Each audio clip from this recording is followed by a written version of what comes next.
Hello and welcome back to the KCC channel. I'm Rob and I hope you are having a wonderful day today. Today, I've got a bunch of stories for you from the Malicious Compliance subreddit. Before we start, make sure to check out my website, CanadianRob.com, where you can get your own 3D printed Carmen Chameleon complete with cookies. On to the stories, let's jump right in. This story comes to us from Historical Emu 4225. Stop being nice and helpful. Do your job as directed. Work as an EHS person for a manufacturing and repair company. I deal with OSHA inspections, chemical management, and spill reporting. I do a lot of walk around and fix a lot of issues. Floor signs, door signs, blocked panels, trash, and other safety issues. I put in service requests for them to be fixed. Due to being sick, I got behind on my tasks. Not by much, but enough I had to slow down to get them done. Work a little overtime. Had a doctor's note for breathing issues and that I won't be at 100% for a while. Well, had my review for my position. Being too nice, helping outside of my position, not finishing jobs as directed. I needed to do my job as directed. My raise and bonus was not given this year for that. Okay, so I requested a job description and tasks. When I had them in an email, I said I would only be doing them because of my contract and that's it. Confirmation email 10 minutes later for it. 3 months down the line, we have our big audit.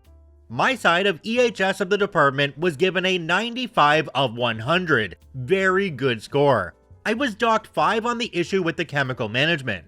We had 3 drums get misplaced for about a month. This is a huge facility, 4 different buildings at 400 to 500,000 square feet. So I took my issues and went about my day.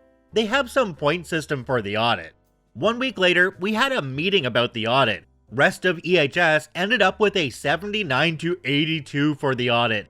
They had 19 floor and wall signs that had been damaged, 10 blocked panels, 2 mislabeled waste bins, 3 waste bins without labels, and many more. In my company, you have 2 main groups, green badge full-time and yellow badge contractors. I am contracted and have been the past 6 years.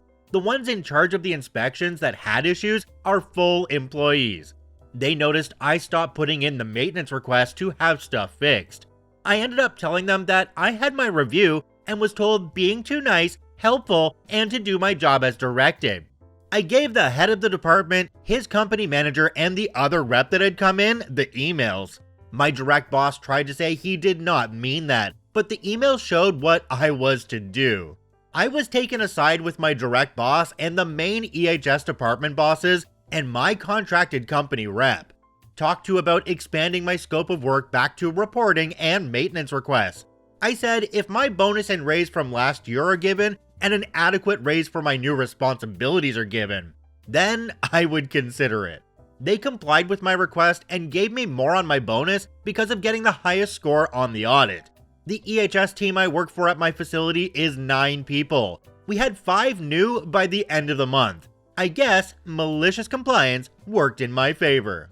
Jumping down to the comment section on this one, there's one from a user called Smoothman Miguel. It says, never read one of these where corporate realizes they effed up and actually rectifies the issue. Bravo.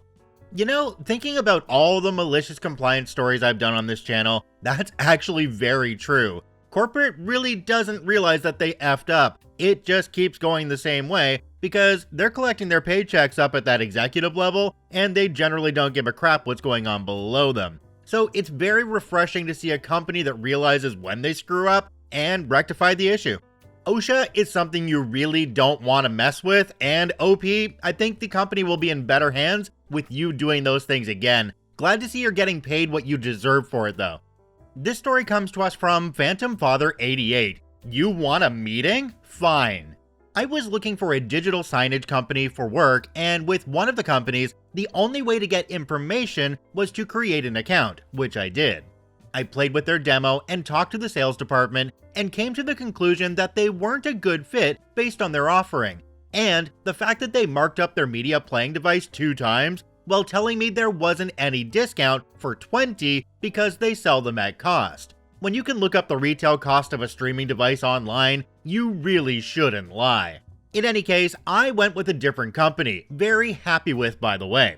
I closed my account, unsubscribed, and told them I'm not interested. But every 2 or 3 weeks, I'd get an email from sales telling me about the product and wanting to set up a Zoom call to discuss my project. I'd reply stop and click on the unsubscribe button at the bottom of their emails, but they still kept coming. I composed a separate email directly to the sender telling them I'm no longer interested and to remove me from the list, which went unanswered. Calling their very hard to find main number would only bring me to an answering service which promised to pass along my complaint.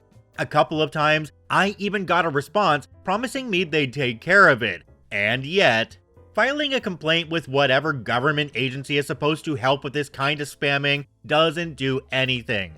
After spending 20 minutes filling out their forms, it basically reads, no direct action will happen because of this complaint, but if we receive a substantial amount, we might look into it.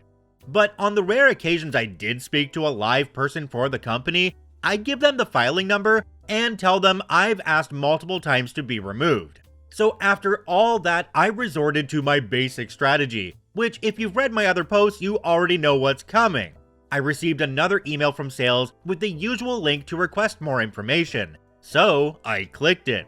I filled out the form with the exact same information they already had. I answered their questions about how many displays, 100 plus was the maximum, so I chose that. Project timeline, immediate. Decision maker, me, etc. I received a response within minutes, wanting to set up a Zoom meeting with their sales team to discuss my project and what they could do to help and answer any questions I had. I accepted their offer and set up the meeting. Mind you, this is the same exact email I was sending my unsubscribe request to. So the meeting finally came, and since it was a Zoom meeting, I got to see their faces. I let them introduce themselves, ask my role in the company, IT director, go through their sales pitches, company history, etc. When they finally got around to asking me what questions I had, I said, "How do I get you to stop sending me emails?" The look of confusion on their face was priceless, along with the stuttering and squirming as I explained my history of trying to get them to stop sending me sales emails. After a while, they promised to get me removed, which I'd heard before. So I warned them that I would do this same thing to every single email I receive, and if you stop falling for it with my current email, I will use different emails just to cause you more pain. Amazingly, I haven't received one email since that day. I'm batting 1000 with this technique. Jumping down to the comment section on this one, there's one from a user called ACPony12. It says, "I don't get how they think spamming you constantly when you clearly don't want their business would help them. If anything, it'll hurt them if word got out about who they are and how they handle business. It will deter future clients." You know, I was just talking about this yesterday with wifey because I get 2 to 3 Costco emails every day, and they don't make me want to go and spend my money at Costco. They make me want to shove those emails back down somebody's throat. Now, another way to handle this one is just to set up an email rule and have it forward every single one of those emails to every single email address for that company you can find on LinkedIn. Don't do that. This is not advice. This story comes to us from Clage929, Q, the school counselor. I'm a high school teacher and taught, among other subjects, politics at my previous school.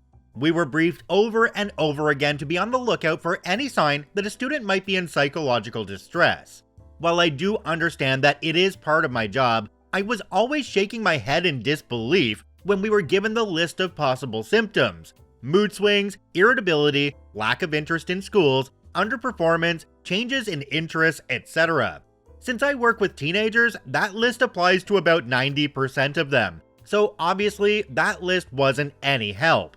At the time, I had a very provocative student who was 2 grades behind and who was just smug as heck. He always spent an unnerving amount of his potential trying to push his teacher's boundaries and see how far he could go.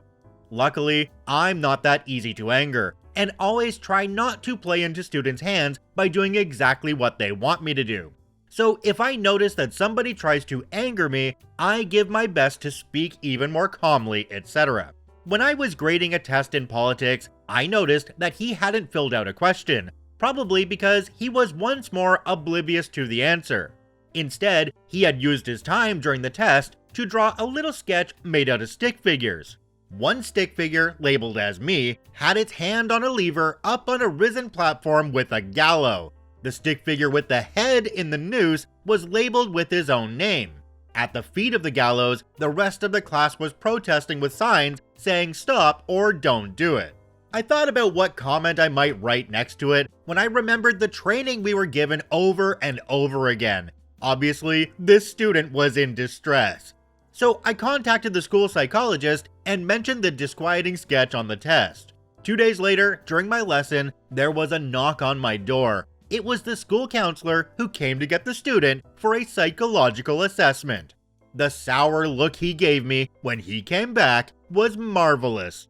Jumping down to the comment section on this one, there's one from a user called Kinsfire. It says, perhaps remind him that other schools have taken such things as threats, and often the student in question gets a nice sit down with psychologists connected strongly to the police. Not that you do any such thing, sarcasm, of course, but you're just warning him that other teachers might. You know, with what's coming up in the news every day about things happening in various schools, I don't think we can take any of this lightly. Something like that definitely needs to be dealt with, and I'm glad that OP sent this kid down to the psychologist to have them take a look in their head. This story comes to us from 2 Screens, 1 PC. Strict adherence to contract backfires beautifully. Had to share this gem of a story from a few years back when I was contracting with a tech firm. Get your popcorn, because this one's a treat. Enter Mr. Grayson, the firm's new operations head. Now, this guy had a reputation for being a stickler for rules, often to the point of absurdity. Shortly after his arrival, contractors like myself were handed these freshly inked contracts. It was verbose to say the least, but one clause stood out. All contractors shall adhere strictly to the tasks outlined in their contract. Any deviation will result in immediate termination. This was Mr. Grayson's baby, his attempt to ensure we stayed in our designated lanes. For context, the firm had a history of collaborative environment. Developers would occasionally assist with design queries, and designers, like me, would sometimes offer input on usability to the developers. But Grayson, oh, he wanted none of that cross-departmental nonsense. Now on to the Malicious Compliance. A big project was on the horizon, and midway, the development team hit a snag. They identified a design flaw, something my team could have fixed in an hour or two. However, helping them wasn't in my contract. So I sat back, sipped my coffee, and watched the drama unfold. The developers, bound by their contracts, spent days trying to engineer their way around a problem that wasn't theirs to solve. The project timeline got stretched, costs increased, and frustrations bubbled. The climax? A big meeting with higher-ups where Grayson had to explain the delays. When the design flaw was brought up, all eyes turned to me. I simply slid a copy of my contract across the table and highlighted the strict adherence clause. I recalled the deafening silence in the room, broken only by Grayson's stammering. In the aftermath, Grayson's strict contract idea was trashed. Collaboration resumed, the project got back on track, and our dear Mr. Grayson, he was reassigned to a different department, far away from meddling with contracts. Jumping down to the comment section on this one, there's one from a user called Matraxis. It says, "It's like I tell my people, the only way to change an asinine procedure is to follow it to the letter and let the world burn. If you go against it and do the sensible thing, not only are you opening yourself up to an error, but you are hiding the real error at the same time." Some people like to go above and beyond and do things that just aren't in their job description. And I understand that if you want to move up in a company, you want to show them that you're capable. But in a case like this where you're getting no recognition for those extra things you're doing, or you're not getting extra pay for those things you're doing, why do it? Sit back, do the things you were hired to do, and, like the commenter said, let the world burn. This story comes to us from 190 Pairs of Panties. Tale as old as time, don't touch my things, and I won't touch yours. So after college, I ended up living with 2 friends from school in a family-owned house near the school. One of them brought in one of her coworkers, Ashley, to stay for 3 months while she finished out a contract. There was a lease agreement for the main two friends. They knew my cousin and knew he was the landlord, and everything had been fine for over a year before Ashley came along. Ashley signed an agreement with him as well for the 3 months. We did agree not to share the family connection with Ashley though, in case she was a problem and tried to use it against us, or as an excuse to be a slob and not pay. Ashley seemed okay for the first couple days, mostly settling in and getting used to the house and how it ran. I had offered to make a roast dinner for everyone and was in the process of cooking it when Ashley noticed me use her bottle of Palmolive on accident and asked me why I'd used hers instead of my own.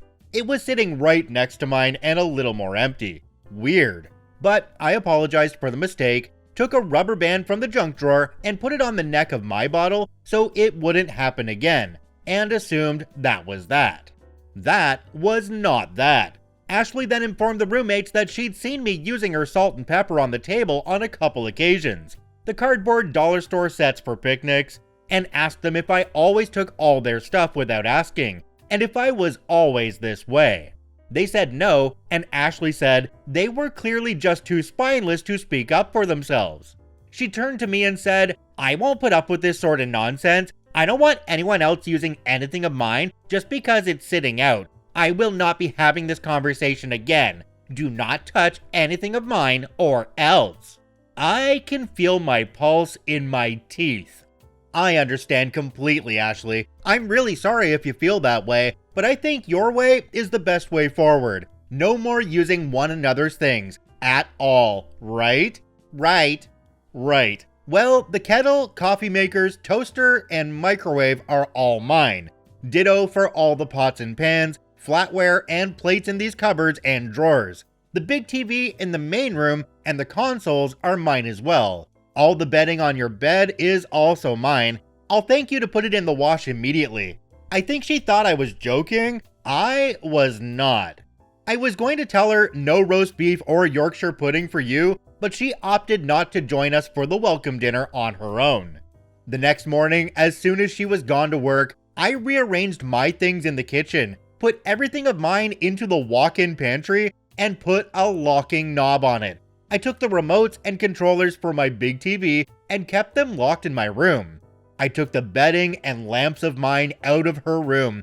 Extra receiver for satellite? Nope, just the 3 we already have, and it's my account anyhow. Wi-Fi password? Sorry, that's mine as well. Ashley complained bitterly. She insisted it was illegal for me to deprive her of the microwave, internet, and TV in her lease. Nope. That thing just said that a fridge, stove, dishwasher, washer, and dryer were available for use. Oh, and by the way, the laundry drying rack is mine as well. And stop using my detergent pellets. It was a rough 2 months. Ashley ended up leaving early to move in with a boyfriend. She made a big theatrical threat on her way out that she was talking to the landlord and was going to get us all kicked out. It was then that I informed her he was family. She looked like a balloon full of raspberry jam at that revelation, and we never saw her again. Jumping down to the comment section on this one, there's one from a user called Alan Cake. It says, "Did she try to walk it back at all and apologize, or did she just complain? Very well executed." OP responded to this one and said she didn't apologize aside from a sarcastic sorry right in the beginning. Not that it would have changed much even if it sounded genuine. I wouldn't have backed down on anything at that point in my life. Laugh out loud. I know all about that particular sorry. It's the one I get from my kids. You know, my 5-year-old, my 7-year-old, my 11-year-old, and sometimes my 18-year-old. Sorry. It means, I know you want me to say sorry, but I really don't want to, so I'm gonna make it sound as insincere as possible. OP, I love the level of pettiness you went to in this one. I mean, she really only needs to have what was in the lease, the stuff that is required by law, so if you're providing that, I don't see the problem. This story comes to us from Ancient Educator 76. I better see some flavors on that damn screen. The pokey little puppy strikes again, and gets declawed. Hey all, it's your Southwestern drive-thru operator, OP, trying to make it through one shift without losing my gosh darn mind. Just one. The reason for this is a loner employee from a different Mendy's we'll call Brooklyn, not her real name. Things were going okay enough, same old crap, stuff being thrown at us, insults towards my family and everyone who interacted with them. Just another Saturday night following a horrifically disappointing Diamondbacks loss. I kind of expect the customers to take their day out on me, sadly, but someone I stand next to and make the same money at the same time? It's a bit much. And by a bit much, I mean as unbearable as watching Tommy Wiseau act in my favorite movie as the star. Well, there goes any positive feelings I have about Shrek 2. I'm losing my mind. Like the end of the movie Fight Club. Remember when Where Is My Mind played in the background? Yeah, that's me, falling closer and closer to lunacy, almost welcoming it so the anticipation of its manifestation doesn't kill me. What did Brooklyn do, you ask? Oh, she swore at me multiple times, light sauce. She fat-shamed me anytime I didn't do exactly what she told me to do. At the exact time she said it, she's not my manager, nor anybody's I believe. She would tell me to get her more water bottles, not my job, not her job, while I'm taking people's orders. Not like while I'm taking people's orders in the royal sense, like smack dab in the middle of speaking to someone. And I'm supposed to hear what she yells. Well, displacement theory dictates that I can't do that right now, but I still managed to go back and defy this law of physics and be two places at once. I get them because they're needed, and I can, so I defy this law. But if you call me a fat butt one more time, I will not be so accommodating. It's disrespectful and frustrating to work with this person, to say the least. And I'm just getting started. She also leaves for the restroom without telling anyone, also light sauce comparatively. The thing that sent it over the top was drinks, and assault, I suppose, as I'm writing this. At this store, we have a system. It works well for everyone except Brooklyn. We have a very busy store for a Mendy's. I'm talking about 650 to 700 orders nightly. Though Mendy's has a system in place for speed, we have a couple more that are needed to keep our speed and accuracy numbers quick and accurate. Here's the system from rolling up to the order box. I greet and take the order. As I'm taking the order and enter it, I'm also making the drinks. Entering the drinks is a multi-button process if you specify the drink. We only specify the drink if it's a price difference, like Chocolate Frosty or Mavis Craft Lemonades. It takes an extra couple seconds, one if I press the button quickly, and on an order that's 6 Miggy bags with different sodas, it takes an unnecessarily long time to enter this instead of repeating the first bag and quantity 6. Like way longer than not doing this. We place the drinks in a row like a conveyor belt in the order in which I make them, which is always the order in which the cars come in. We only run one lane, even accounting for mobile orders. When I put the drinks down, I and the other two managers on shift remind her that the drink shown on the screen she sees won't always, rarely, reflect the actual drink ordered. Trust OP. Trust that the drinks are the ones they are expecting. It works. Still, over and over, she pokes my shoulder like she's my teacher and it's 1982, saying, "This is clear. What drink is it? It says Coke." I tell her in return, "Remember, it's going to be what the customer ordered. Just hand out the number of drinks it has listed. It is right, I promise." This goes back and forth for a while, and I make the mistake of trying to put flavors on the drinks on occasion, or reminding her the drinks that are coming up in between the picoseconds of time we have to work with. When we get slammed, we all slip into the same old system that always works. We remind her again, "Brooklyn, just hand out the drinks. You don't have to have an interview about drinks. Just hand out the next ones. The number of drinks is on the bottom of the ticket up there. Just look." She sighs and all but throws the drink at the customer like it's their fault. I tell her it's gonna be fine, I promise it's always been right, unless the customer changes their drink order between. Both managers even pipe in and say, "Yeah, OP always has the drinks right." I felt good about that moment. Management had my back.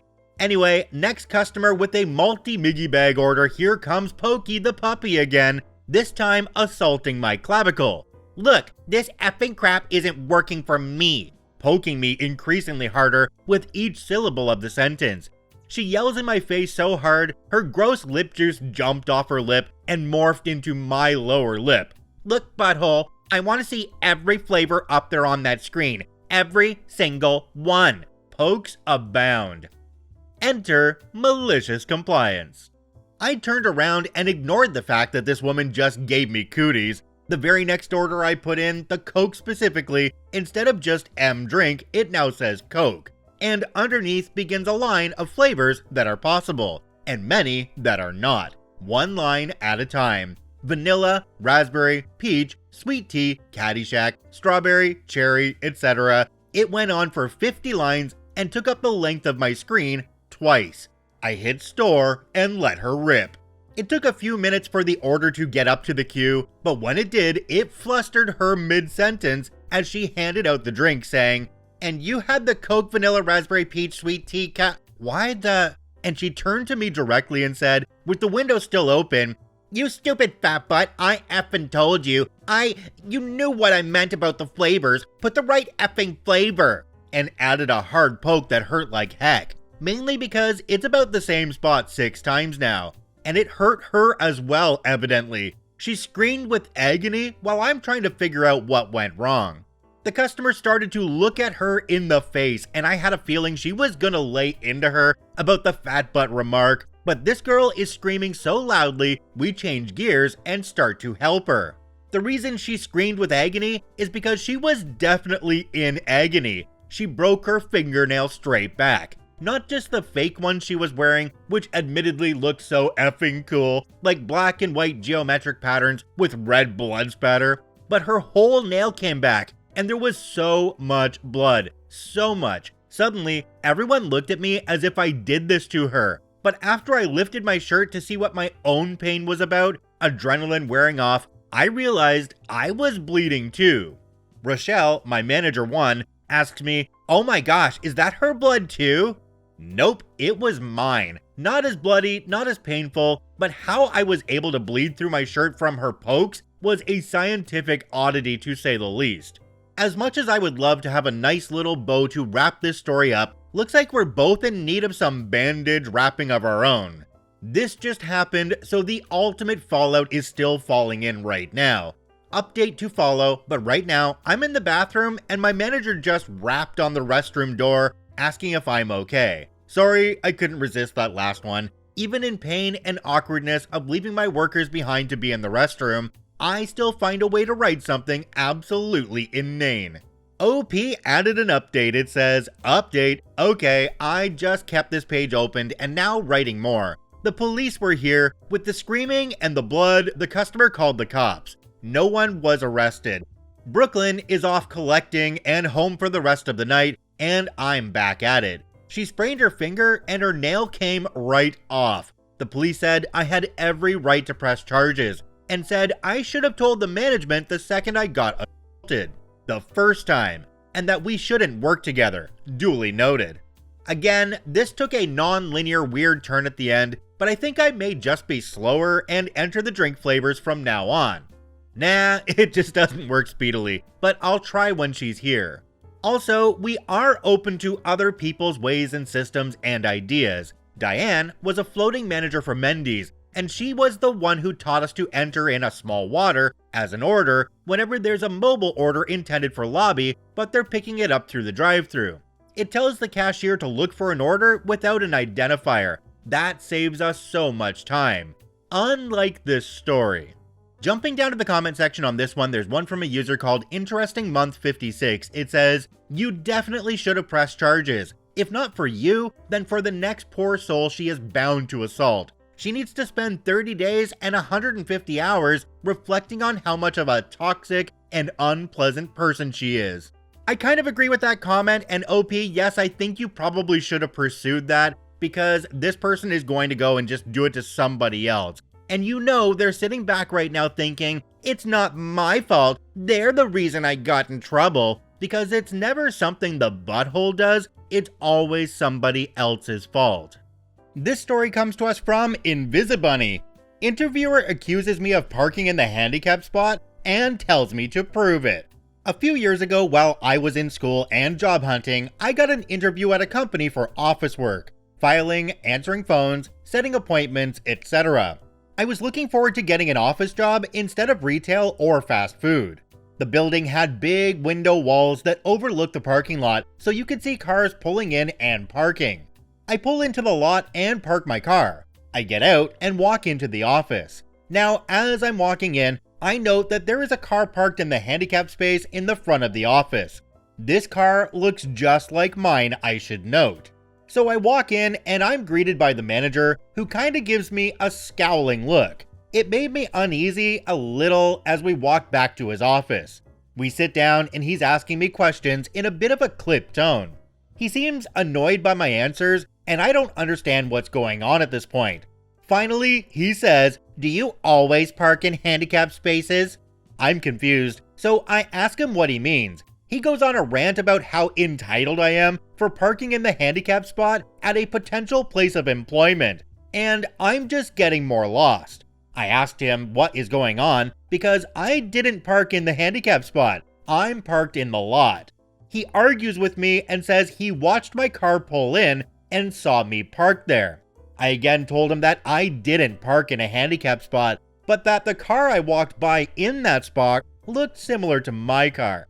He says that he knows that he saw me park and get out of the car. At this point, I'm over the whole interview. I knew this would be a cluster F of a place to work for if this guy is managing it. Then he goes a step further and says, "Prove it."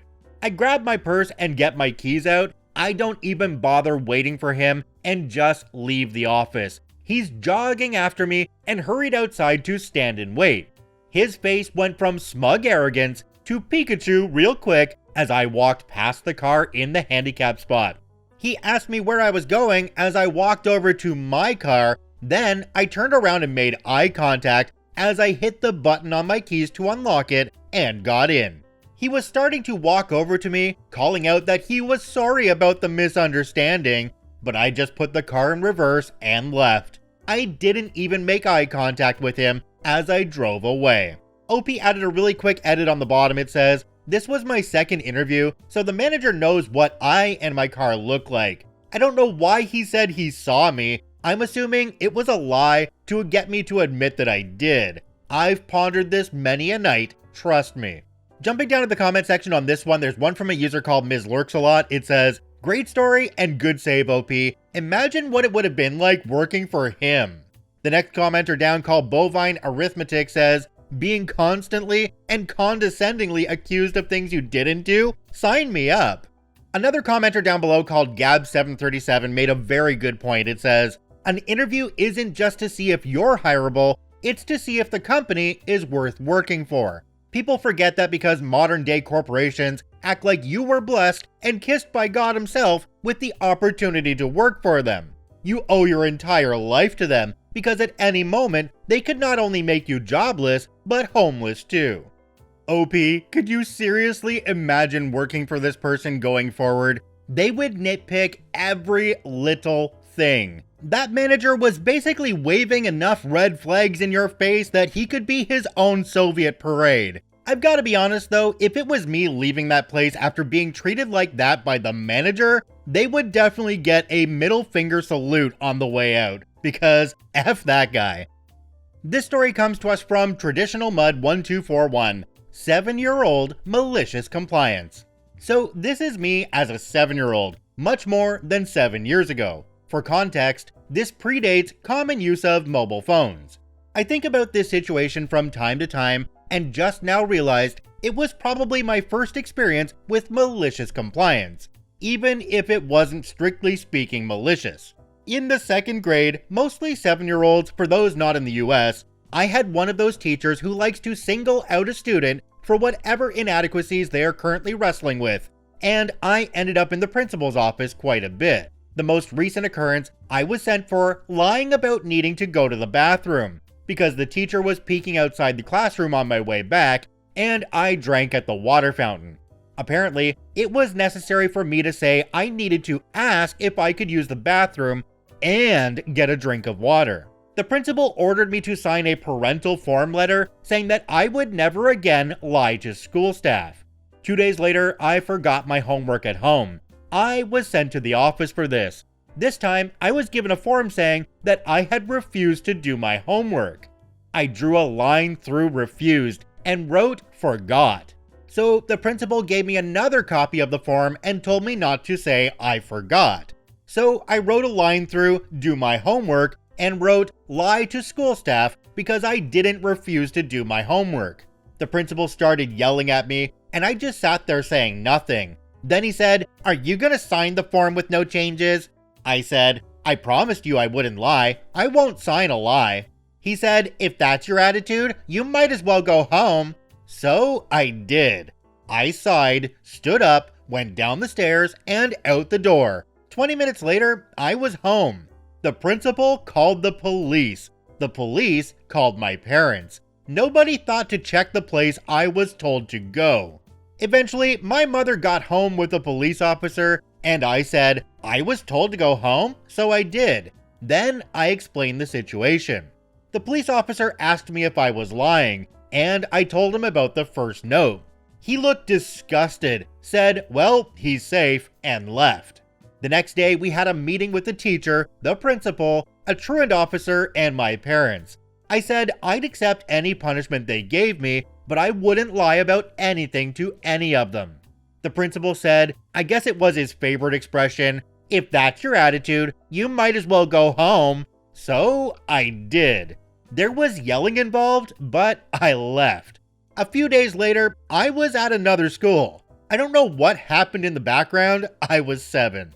Jumping down to the comment section on this one, there's one from a user called Sun Remy Roman. It says, laugh out loud. What do your parents tell you now about what happened in the background? But well played. OP responded and said, the only things I know for sure, 1, I wasn't the first kid to complain. 2, years later, I was told, with excitement, that she had been fired for singling out students. My mother was a radio reporter, and it wasn't a big city, so she was probably able to keep tabs on things. They wouldn't have interfered directly, for better or worse. I'm trying to look at this one from a parent's perspective. If one of my kids was at school, had a letter from the principal, where the principal was basically telling them to sign something that they didn't do, I would totally respect my kid for saying no. And if the principal said to my kid, you can go home then, and my kid did, I would applaud my kid. However, I wouldn't want them walking home because we're quite a ways away from the school. So call me, I'll come pick you up, and we'll go back home. But not before I dress down that principal like you wouldn't believe. This story comes to us from Nighthawk580. I'm just a bartender and you know everything? Okay, have a nice shower. Happened about 10 years ago now. I'd been working in catering and hospitality, managing pubs, for about 10 years at that stage. The catering company I worked for had come up short-staffed for a small function or festival they were putting on. Probably max 200 people at a venue they controlled. I was in a different division, but was asked to help out on the bar and the bump in and out. Easy enough, and the music was looking pretty good, so I agreed. It was in the middle of spring, the weather had not yet been really warm, so we were expecting decent numbers but nothing special. Bringing in the bar was easy enough, the venue was massive and easily able to accommodate the truck, etc. Having a single mobile bar with just one tap tree was probably on the light side, but I figured the venue manager knew what he was doing. So I introduced myself to him and got to work. I unloaded and brought all the gear and beverages in and made a couple of attempts to discuss how we'd set up the service area. Each time was shut down with progressively more aggressive language until he finally told me, I've run dozens of functions in this venue. I think I know how to set it up. We really only asked for a bartender. Okay, no problem, I thought. I didn't mention to him that it had been me that had picked up the truck from the warehouse, collected the bar and 10 kegs from our supplier, as well as the other beverage package, and delivered it to him. Or that I was the only one able to bump it all out at the end of the evening. So I just agreed with whatever he said and set up how he wanted. So the weather ended up being a beautiful day, about 27 Celsius, 80 Fahrenheit with a light breeze, and the turnout was more like 400, much better than expected. Pretty quickly, it turned out that we were struggling to keep up with bar services.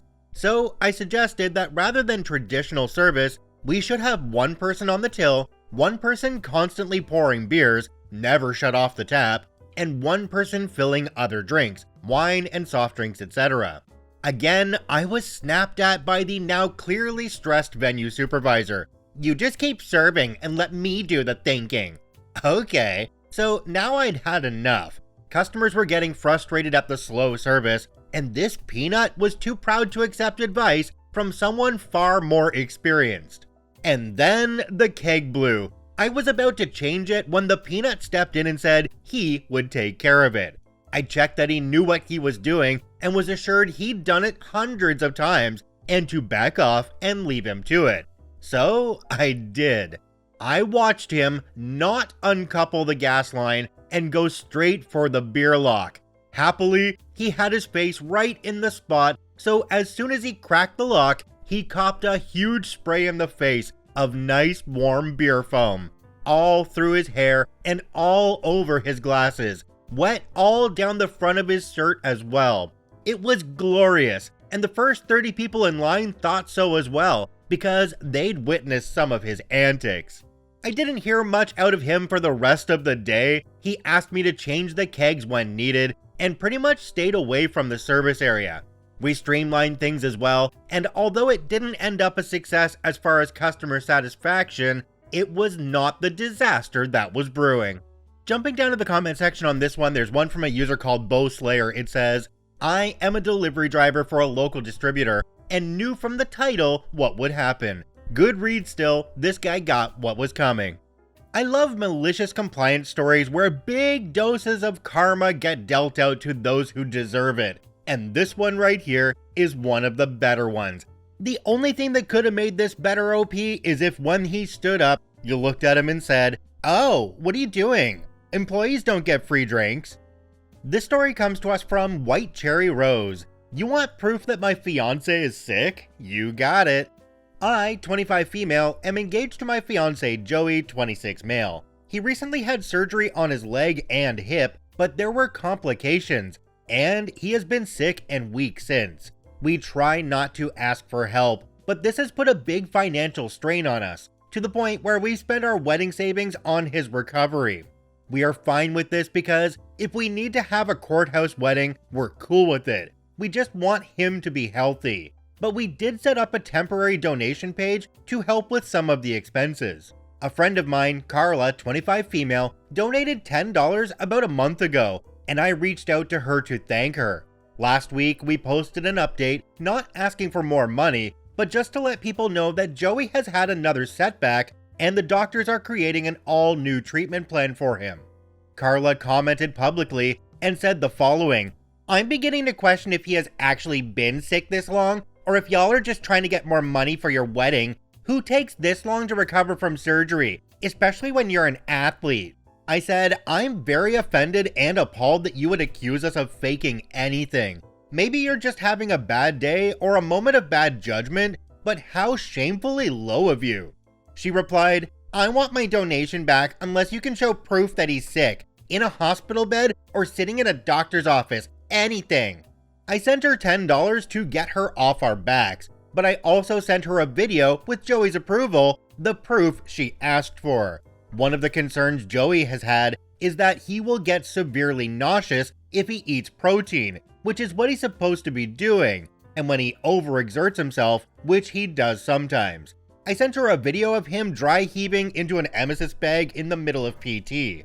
Now, one of his doctors asked us to record his PT so they can see the progression of him not feeling well to hopefully make some adjustments. So I didn't take this video just to send to Carla, but to me, it seemed like solid proof since she was asking for it. She said, "What the heck? I have emetophobia. I didn't know this, and it just triggered me so bad. I hope you're happy with yourself. I feel like I've been traumatized." I said, "So now you have $10 more to process this trauma in therapy." Jumping down to the comment section on this one, there's one from a user called Shibe of Wisdom. It says, "Oh, you have emetophobia? Where's your proof? Either a written diagnosis or a testimonial from your primary care provider will be enough. Otherwise, you're just doing this for attention and sympathy. Yes, OP, throw it right back in their faces. Give them the exact dose of what they gave to you. Oh my gosh, this story was a missed opportunity. This story comes to us from Rotom Roomba. I used my meal plan to feed over 120 less fortunate people.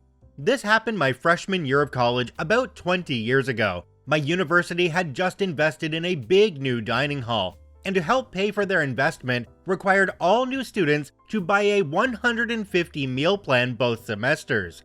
This was a big financial burden being from a lower middle class family, but my parents pooled funds to help me out and make it happen. Shortly into my first semester, I found out from friends that the meals you didn't use didn't roll over. Since I lived off campus, I knew I wouldn't be able to use them all. Heading into November, I realized I would end up with 60 to 75 meals left over, and I complained about this a lot to family and friends because it seemed like such a waste. In comes the plan. My freshman year of college was also my cousin's senior year, and we hung out pretty often. He was the biggest trickster and prankster type you ever met.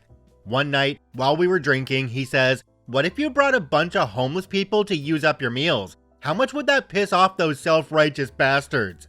We laughed all night, but the more I thought about the idea, the more I really started to like it. We talked all weekend about it and hatched a plan. On Monday morning, we went down to the local Salvation Army around the corner. I have grown to really despise this organization, but in the early 2000s in small town USA, it's what we had. We told the lady at the desk I would like to feed people in need with my meal plan. She was hesitant at first, but said she was working with people that this would be a huge blessing to, especially during the holiday season. She helped me organize 2 days the following week where around 30 people would meet me to eat at the dining hall. I would wear a certain hat so they could find me, and we would go eat.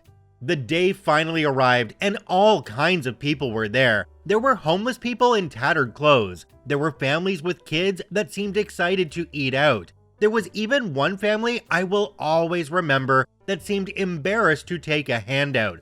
But I made an effort to talk to everybody and make them feel welcomed. At noon, we headed into the dining hall. I walked up to the lady at the entrance and said, "These people are with me. They are my friends. I would like to swipe them in." She looked confused, but reluctantly said okay. To say we got every reaction humanly possible would be an understatement. There were staff that were obviously annoyed with the influx of diners. There were students that were laughing. There were students that were giving me the silent clap. There were snobbish faculty members that seemed to be disgusted at the type of people coming into the dining hall. I didn't care at all. Eventually, a head staff member came up and said they knew what I was doing and they didn't like it. I said, "These are my friends eating with me. I paid for these meals. Am I doing anything wrong?" She was stumped. The next day, the same situation happened with the same reactions. It seemed that I had caused quite a stir on campus, and it just so happened that the university president was eating there that day. She came up to me and said even though she would ask that I not tell my friends to do the same thing with their meals, as the staff couldn't handle the influx of diners, she was proud that her students had the heart to do something for others like that. The following semester, I did the exact same thing. I even used my meals sparingly so I could bring more people. The one memory that will always stick out in my head is the family with the little kids so excited to go to the pizza bar and soft serve ice cream machine, giggling the whole time. To this day, it's still one of the proudest moments of my life. Me and my friends and family still have a drink and chuckle over the story and snooty, angry reactions I got. Jumping down to the comment section on this one, there's one from a user called Mr. X the Shadow Lurker. It says, "Bro, you're a legend. I wish more people in the world had the same type of compassion as you. I'm pretty sure you made unforgettable memories for many people that day. I really hope life blesses you for this moment." OP responded to this one and said, "I've always liked how compassion came out of joking around and trying to stick it to the man. Truly unintended result. OP, I understand you were trying to stick it to the school and trying to use up all the funds that your family spent on your meal plan, but you really did something nice for those people. Those people who wouldn't be getting a meal like that otherwise. OP, even though you might not realize it, your heart's pretty big, and that's pretty awesome. This story comes to us from Muted Problem 7700. I really have to shake everyone's hand? Okay. English isn't my first language, so sorry in advance for all the stuff I will mispronounce in your heads. This happened like 15 years ago in Germany. I was in my apprenticeship in a big coal mine, once the pride of Germany industry. We were 50 apprentices every year. Here, you have to do 3 years apprenticeship before you become an electrician, for example. And my company employed around 4,000 people at that time. The coal sector in Germany was in decline, and it was cheaper to import coal from China, Poland, or Australia. So the company got big subsidies by the state, and it showed. Stuff wasn't replaced. People had to do more shifts. All in all, there was an atmosphere, especially in management, of having to prove you are still useful in a sense. While most people were pretty chill, retirement plans for the older workers were solid, and us younger people knew we weren't going to work there long term from the beginning. The upper management still wanted to show they were the big shots. So one day, all apprentices called into a big meeting with the top manager of our section, and he told us that we had too much sick days. In Germany, you can have as many sick days as you need, and you get paid for them in full. There are some other things about pay and sick days in Germany not important to this story, but if you want to nitpick or learn more, just read up on German labor laws. It's fun, I promise.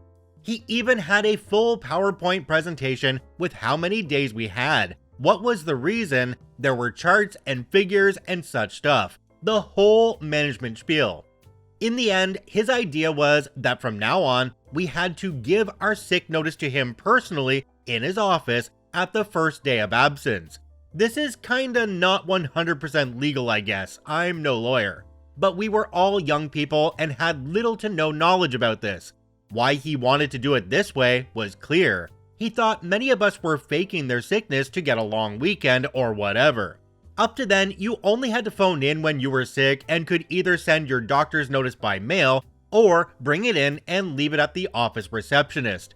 Wasn't good enough anymore, I guess. Directly the week after the meeting, I got a bad stomach bug. Don't ask me what it was. Maybe I ate something bad or it was just the season, no idea. After I spray painted my parents' bathroom all night, I got to my doctor first thing in the morning.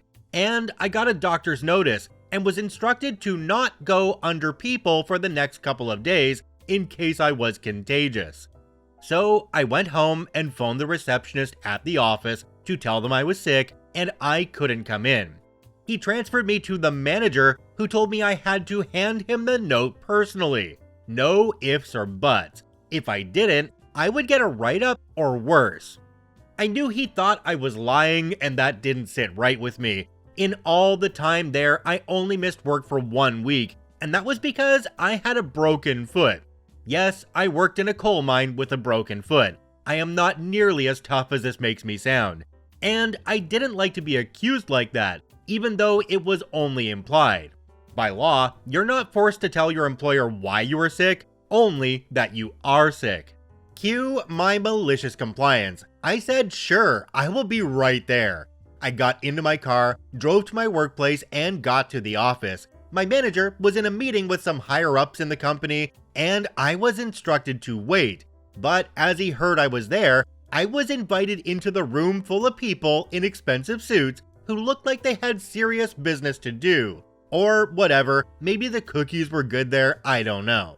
So he made me stand in front of all these important people in the company and made me introduce myself to everyone with a handshake.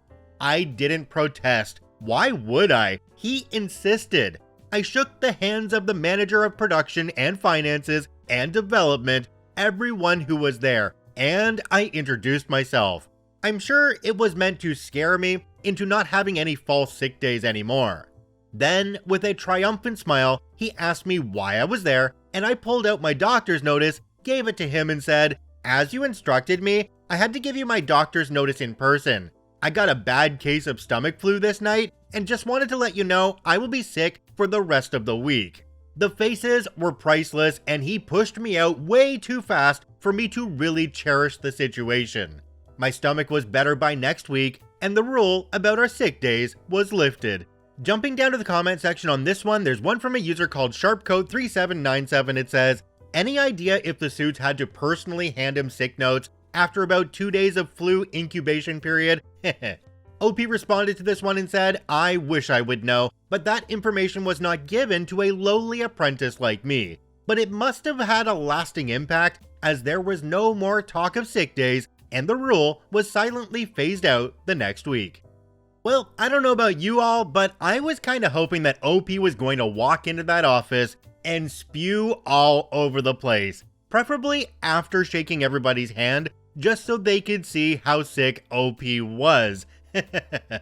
Can you imagine the conversation in that room after OP left? All those higher up suits looking at this manager, wondering why the heck the sick people had to come in to hand in the notes. I bet that manager got a dressing down. Rightfully so. This story comes to us from NoLobster177. Put in my 2 weeks notice, covert narcissistic supervisor reveals herself. I, 30 female, have been working at a super small construction company for the past 2 years. I've put my best foot forward every day and never had any issues with anyone in the company.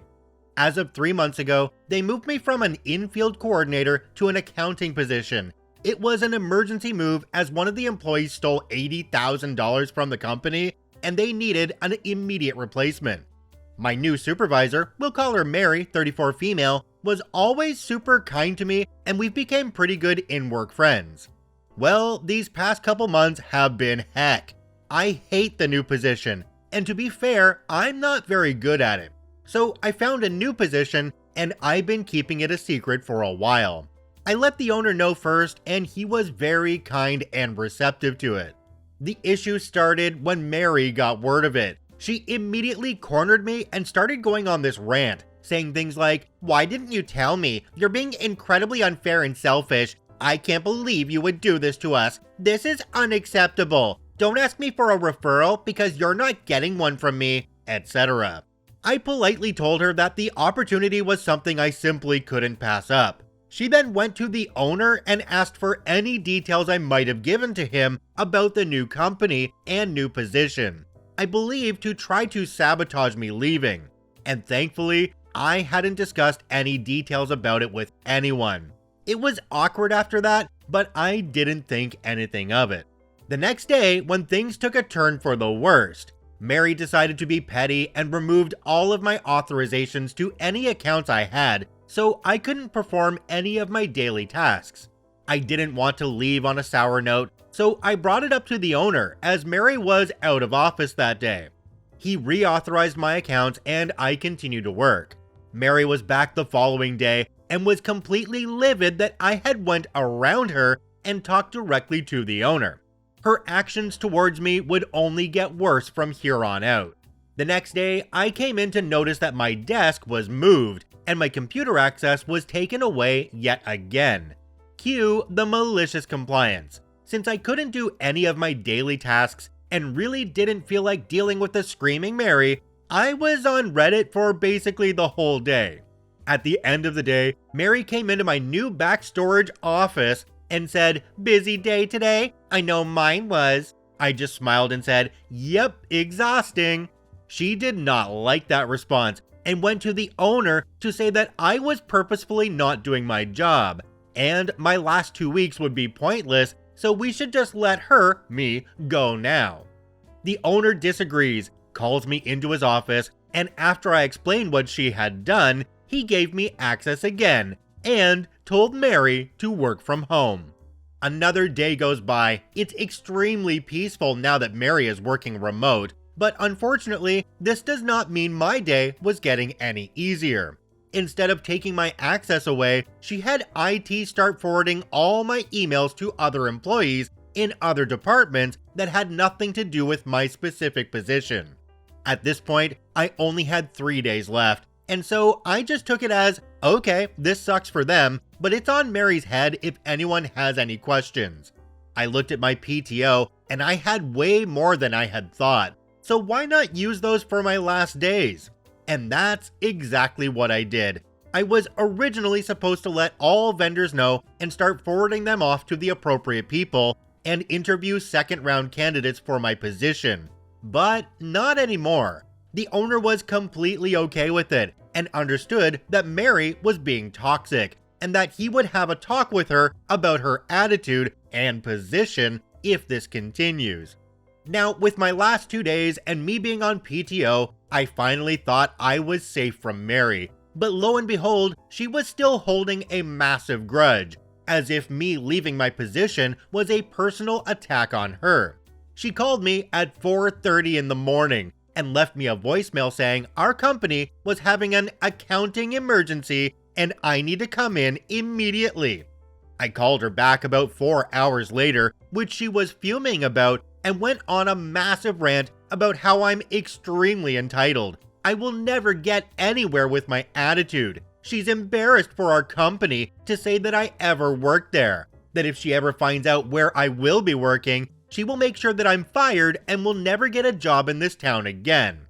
I laughed at her and she went ballistic, like when you take a 4-year-old's toy away, screaming so loud her voice was shaking, saying silly things like I have no respect for her or the company and that I will rot in hell.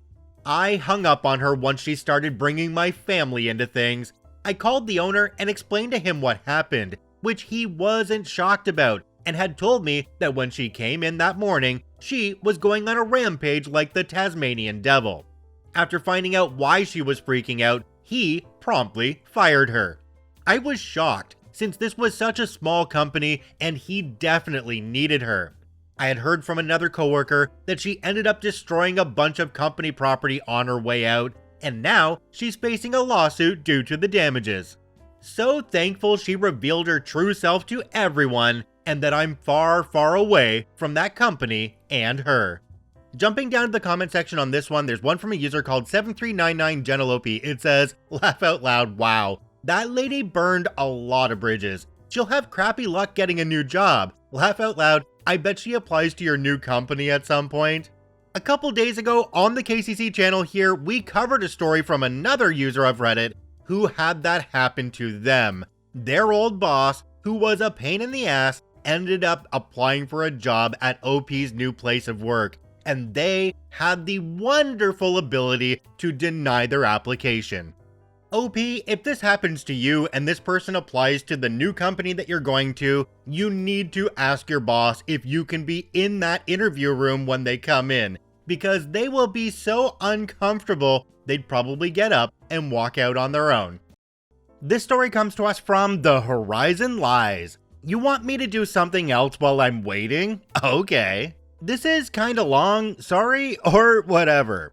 At my most recent former employer, a home improvement store in the vein of Lowe's or Home Depot, I worked in receiving, mostly unloading trucks with a forklift. About 2 years into my time there, we got a new assistant store manager, let's call him Gary. This guy came in and thought that not only did his crap not stink, but that we should all eat as much of it as possible. Micromanaging, changing standard operating procedures, etc. Everything he said was right. So one day, a truck is in the process of backing down the ramp to our receiving docks, but there's a problem with the brakes, and the wheels are just dragging.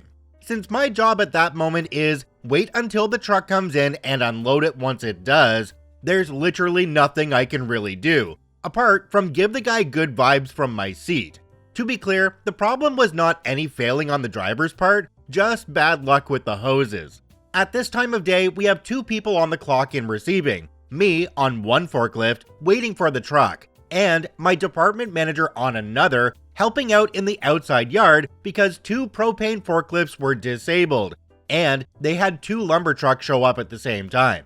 We only had 2 electric forks, and they were the only ones that could be inside the building. So basically, I'm literally all alone on the only available forklift that can unload the truck, which is fine because that's my effing jam. At the same time, we only had one dock of 3 available for live loads, because one already had an unhooked trailer and the other was broken. So while we're understaffed and short equipment, and while the driver is trying to un-F his truck, Gary walks into receiving with 2 other department managers and sees me sitting on the forklift, basically just twiddling my thumbs as I watch the driver. I can understand how it might look like I'm effing off, since I kind of am, but not really. "Why are you just sitting there?" Gary asks me. "Waiting for the truck to back up," I say. He says, "While you're waiting, you can do other things." I look out the dock door and see the driver come out from between the truck and the trailer and get back in the cab. So I say, "But he's almost got it. He'll be docked in like a minute. And in that minute, you can do other things." I've had more than my share of crappy leaders in my life, and I can tell by Gary's tone and body language that nothing is going to shake him from this attitude. So I just say, "You got it. What should I do while I wait?" Gary says, "Go outside and help unload one of the lumber trucks." I say, "For how long?" Sounding annoyed, he waves his hands in a shooing motion and says, "For as long as it takes. Now go." Then he walks away. The 2 department managers look at each other, look at me, smile, and follow after him. They know what's about to happen. "Hey buddy, you got it. I'm absolutely gonna do this for you." So I spin the forklift around and zip out through the big overhead door into the outside yard to help with the lumber trucks. As I do this, I hear the trailer back into the dock. But that doesn't matter, because Gary gave me a mission. I make it to where the lumber trucks are parked in the yard, and my department manager drives over next to me. He says, "Why are you out here? Isn't the truck docking?" I nod. Gary told me I needed to be out here helping while I wait. He was very insistent. I slowly emphasize the last 2 words. My manager just smiles, turns around, and continues to unload. I start helping. A stack of studs here, a bundle of trusses there, and I'm doing my part to empty these flatbeds of wood. While this is happening, I hear the gate attendant for the outside yard radio that we have another truck waiting to come in. I radio back that it's gonna have to wait until the other truck is gone. Then another truck shows up, and another. In the 20 minutes that I've been outside, 4 trucks besides the one that is now in the dock have arrived to be unloaded in our single dock. And every time I tell the gate that they have to wait. At this point, the general store manager Mike finally hears what's happening over the radio and cuts in. "Hey, what's going on? Are we not unloading the truck and receiving?" I radio back and say, "I'll be there in just a second." I put the load I've got on my tines where it needs to go and haul butt back to receiving. As I drive into the bay, Mike and Gary are both standing there with the driver next to them. I zip up to them and hold my hand out for the driver's paperwork. He hands it to me as Gary says, "What the heck is taking you so long? Why haven't you started unloading yet?" "You told me to help on the lumber trucks while I wait," I say. Gary sputters and says, "I meant until this truck was in the dock." I look at Mike and then back to Gary. "I asked you for how long, and you said for as long as it takes." "I didn't say that." I look at him and he looks at me like he's daring me, and I like taking dares. I name the 2 department managers who were with him when he told me and say, "We all heard you say it. You were very clear." His face turns the color of an apple, and not like a Fuji or Gala, but a red effing delicious. He opens his mouth, but Mike puts a hand on his arm and stops him. Mike looks at me and says, "Get it sorted fast, okay?" I nod and get started as Mike walks away with Gary fuming beside him. Now, I didn't hear their conversation because I was kicking butt and taking names on my forklift, but word got back to me that Mike told Gary he would never again be allowed to question anything anyone in receiving does, and especially me when it comes to unloading trucks. If I'm on a forklift, I'm basically untouchable. And over the next year that Gary was with us, he abided by that directive, though he did feel entitled to shoot me a dirty glance or 20 every so often. Not that I cared, because I had trucks to unload. Jumping down to the comment section on this one, there's one from a user called CFWY Dirk. It says, "Good old Gary, trying to ensure your employer was getting their money's worth by improving the efficiency of those he is in charge of. It's too bad he found his level of incompetence so early in his career. He could have gone far." OP responded to this one and said he actually got promoted to a corporate position in charge of store resets across the entire district. My go-to example of failing upwards. Gary is one of those managers that has the point of view of, I'm higher up than you, so I know your job better than you do, even though I've never done that job before. When you get an opportunity to put a manager like this in their place, absolutely do it, because they need to be brought back down to earth. I say all the time on this channel, there's no way you can properly manage people in a job if you've never done that job yourself.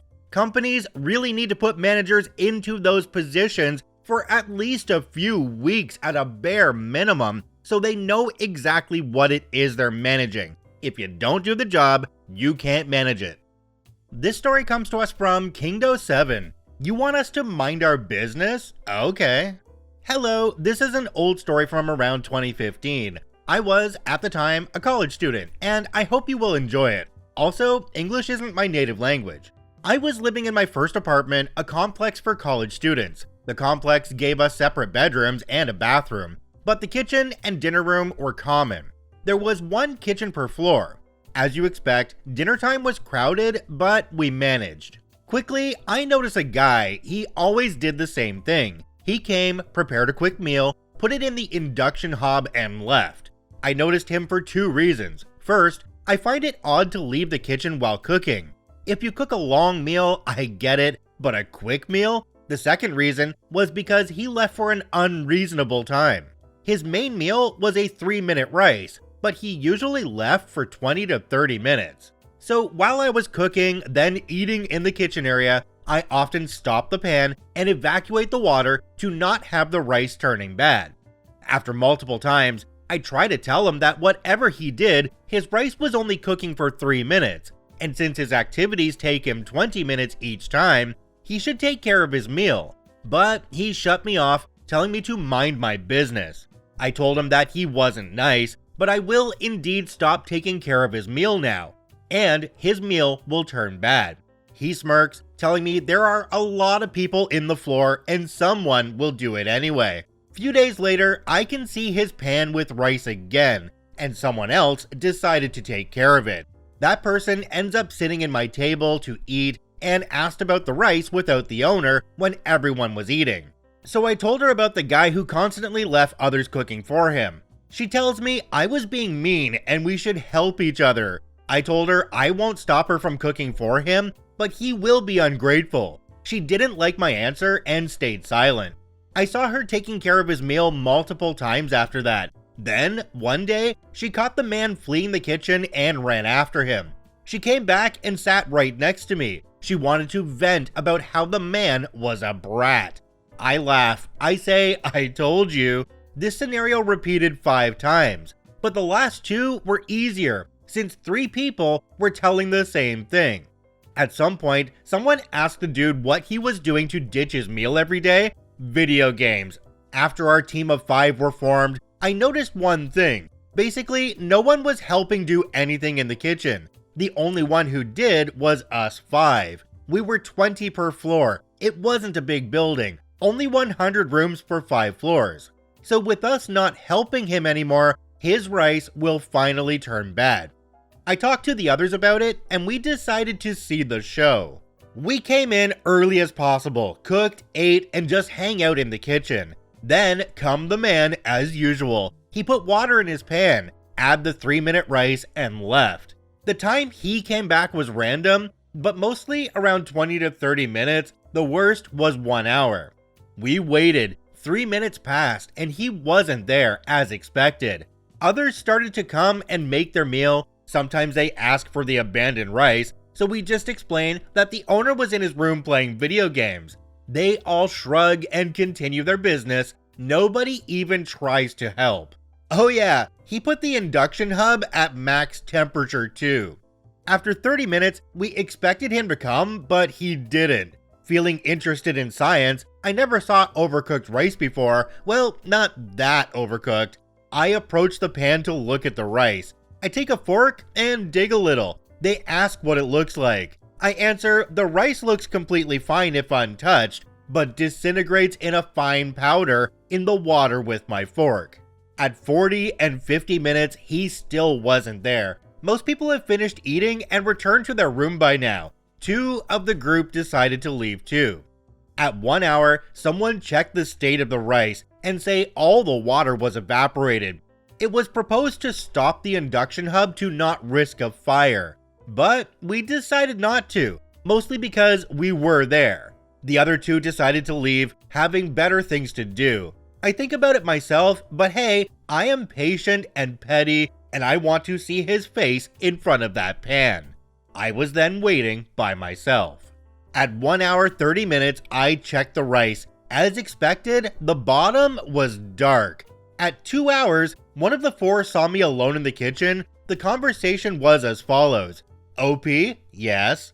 What are you doing alone in the kitchen? Wait, are you still waiting? Yes. He didn't get his rice yet? No, he didn't. What the? But I took a shower and watched TV. This rice has been cooking since when? It's been 2 hours now. No, that's impossible. I used the chronometer of my phone. The induction hub is off, right? No, I didn't put it off, but I opened the window for the burn odor. She approaches the pan and declares the rice burnt. She quickly left the kitchen, exited. At 1 hour 10, she came back with the 3 others and snacks. Everyone wanted to see the state of the rice. Someone tried to dig with a wooden spoon and declared the pan damaged. He couldn't dig at all. The rice has melted and now become a part of the pan. I don't know much about it. I never got a dish burned that much, but I agree that cleaning it will be a challenge. At 2 hours 15, I checked the rice. Not a single grain was white anymore. At 2 hours 30, look who came. The man. He finally shows his nose in the kitchen. We look at him with anticipation. He looked at us a little puzzled, but got to his pan. He looks at his rice and then he froze. He didn't move for a while. He tries to take his pan off the induction hub, but burned himself with the metallic handle. We all looked at him amused. He looks at us, still chalked, and asked where was his food. We told him in his pan. He said there's no way. He always finds his rice around. We told him no one touched his food. Didn't he put the rice in the pan himself? He argued that usually he just has to put his rice and go to his room. When he comes back, someone has been taking the rice off for him. But sometimes, with everyone moving around, he finds his rice in odd places, like on the oven. But he didn't see any rice in the kitchen. We told him that indeed, that's what happened. But he told each of us to mind our business, so neither of us touched his food today. I think that's when he realized who we were. He looked alternatively to the pan and us. He looks at the pan again, then asks us, what will he eat now? We answer that we don't know. He can still make rice again, but he has to stay nearby because we will not help him anymore. He looks at us and tries to touch the pan again. He succeeds to move it using his shirt and the handle. He put it in the sink with cold water. He tries to clean it, but quickly looks at us again and asks, how should he clean that? We don't know, really. He looks at us in despair. He said he only has one pan.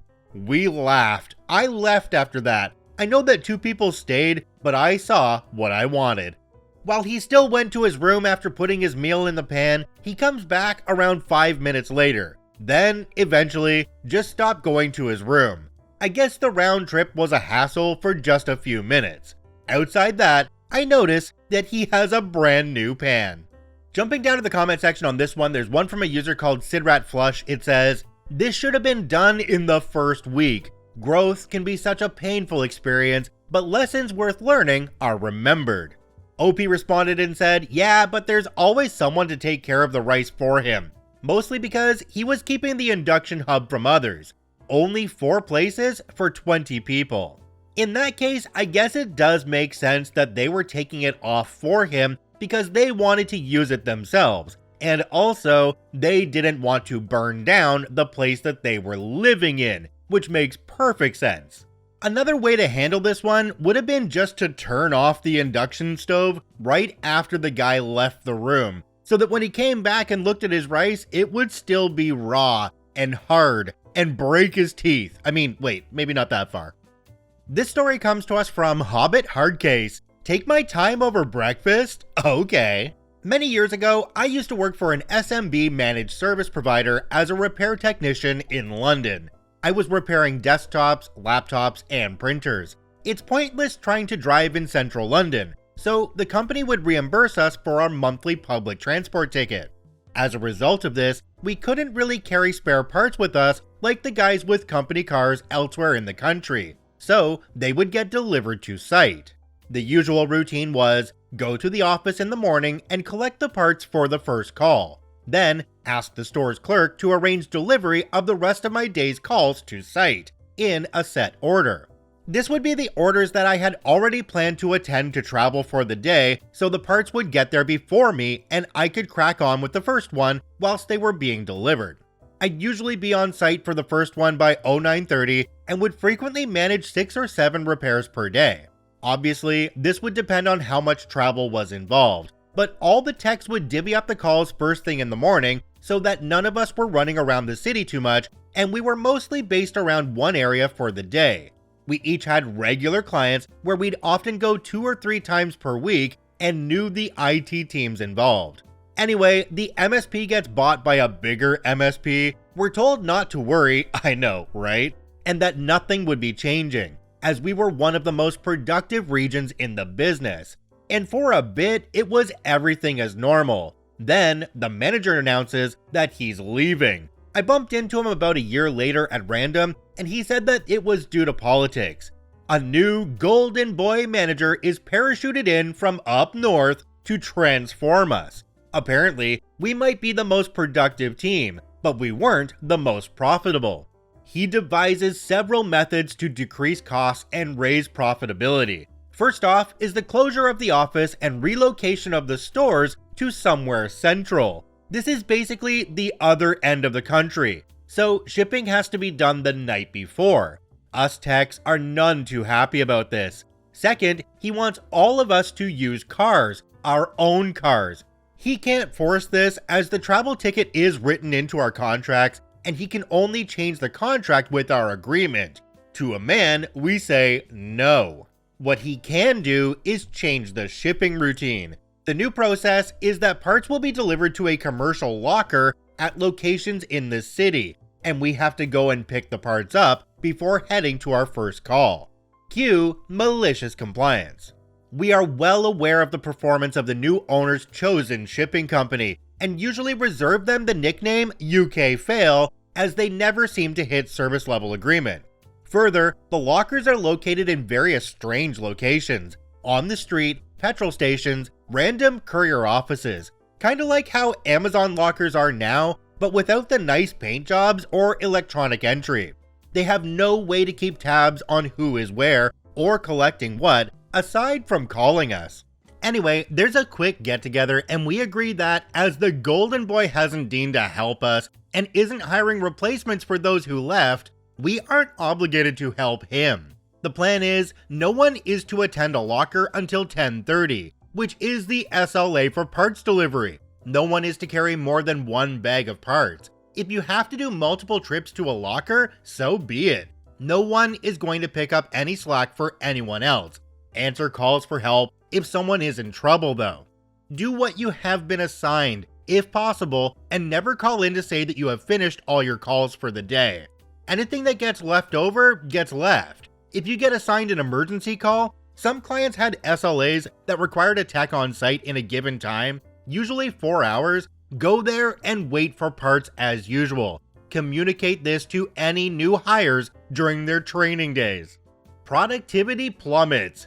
Golden Boy calls meetings and generally loses it, but hey, we're just following his procedure, right? Within 12 months, Golden Boy is gone and the new guy has the sense to ask us what would be a better way to run things. As I mentioned after the first story, you just can't manage something if you haven't done the job yourself. I think they should take that manager, put them in the position of one of these techs that's going out to people's locations, and have them do the job that they're supposed to be managing. They wouldn't last more than a couple hours. My real question on this one though is that OP said that Golden Boy was there for 12 months. How does somebody that is screwing up that badly and making things really difficult for the company, how did they last that long? I don't understand. This story comes to us from Hunter RDF. The only time I've ever heard of someone getting in trouble for doing more than required. Many years ago, I worked at a company that manufactured medical and scientific testing machines. Think shakers, small centrifuges, etc. I originally started there as a machinist until I hurt my knee at work, 8 years and 5 surgeries later, and it's still not fixed. After my injury, I switched over to the assembly side because that was more accommodating for my new limitations. Long story short, I was very good at my job, coming up with new ways to streamline several processes, new ways to assemble various things quicker than before, generally doing more work than my job description called for, and even having the temerity to prove the engineers wrong on multiple occasions. With everything I could do, I knew it would require the company to hire at least 3 people to replace me should I leave. It was announced one day that the assembly manager was leaving that job, whether for another position within the company or the company altogether, I don't recall. And anyone who was interested could apply for it with a promise that inside personnel would have the inside track over outside applicants. I put together my resume and went for it. The son-in-law of the company's owner was doing the interviews, which I aced. He went so far as to tell me that my resume was by far the most professional and complete he'd ever seen. But I didn't get the job. No hard feelings, I just went back to doing what I had been doing. Well, as it turned out, they hired a friend of the owner's son-in-law as the new AM. So much for that inside track, huh? It seemed to me, as well as my coworkers, that we weren't even at the same race course, but whatever. I could deal with it. I don't know what that guy's previous work experience was, but it became abundantly clear very early on that he was out of his depth. He had no clue why and how things were done the way they were, but he decided a couple of weeks after his hiring that he was going to change everything about the assembly area. One of the things he decided was that we were no longer allowed to exceed the number of machines assembled per day, nor were we permitted to skip over machines to get to others, regardless of the issue. Engineering issues, bad parts, wrong parts from the warehouse, etc. Some of those parts came from the machine shop side, but many from outside companies too. But we also weren't allowed to stand around waiting for new parts from the warehouse. We couldn't even get with the warehouse personnel to help find the parts we needed or help them get the parts into our assembly area. No more doing more became our mantra.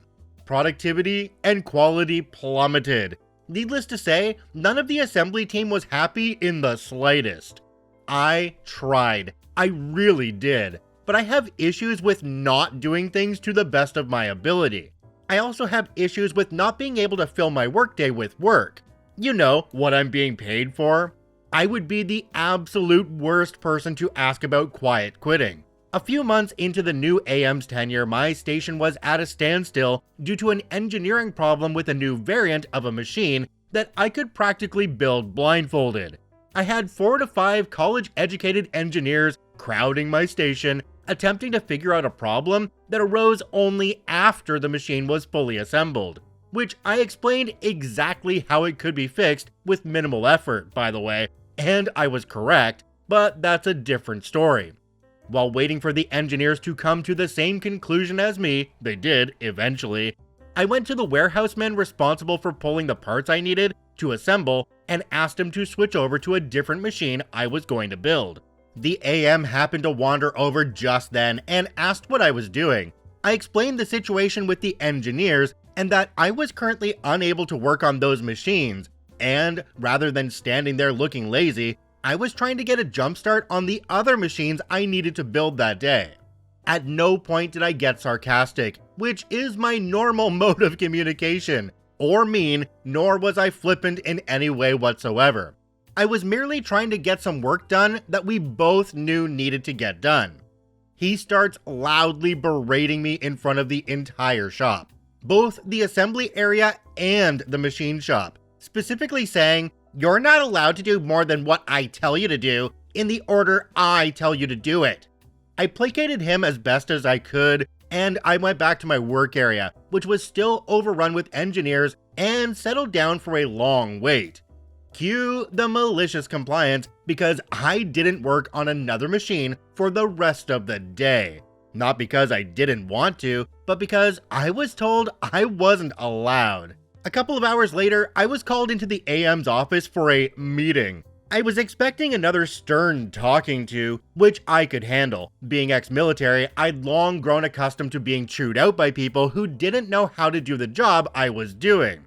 What I was not accustomed to was getting a write-up for trying to do my job, especially since the official reason was insubordination. The AM didn't even have the courage to do it himself. He foisted it off on my immediate supervisor, who wasn't involved in the prior situation and had no idea what had happened earlier. I think he was busy putting out a different fire.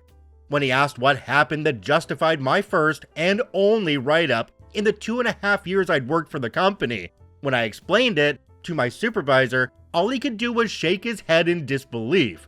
He was a good supervisor, at least when it came to getting the best out of most people, but he also wasn't really known for rocking the boat to stick up for his people. That said, when he tried to get me to sign it, I refused because I obviously disagreed. He said he understood, but he'd have to talk to AM about it.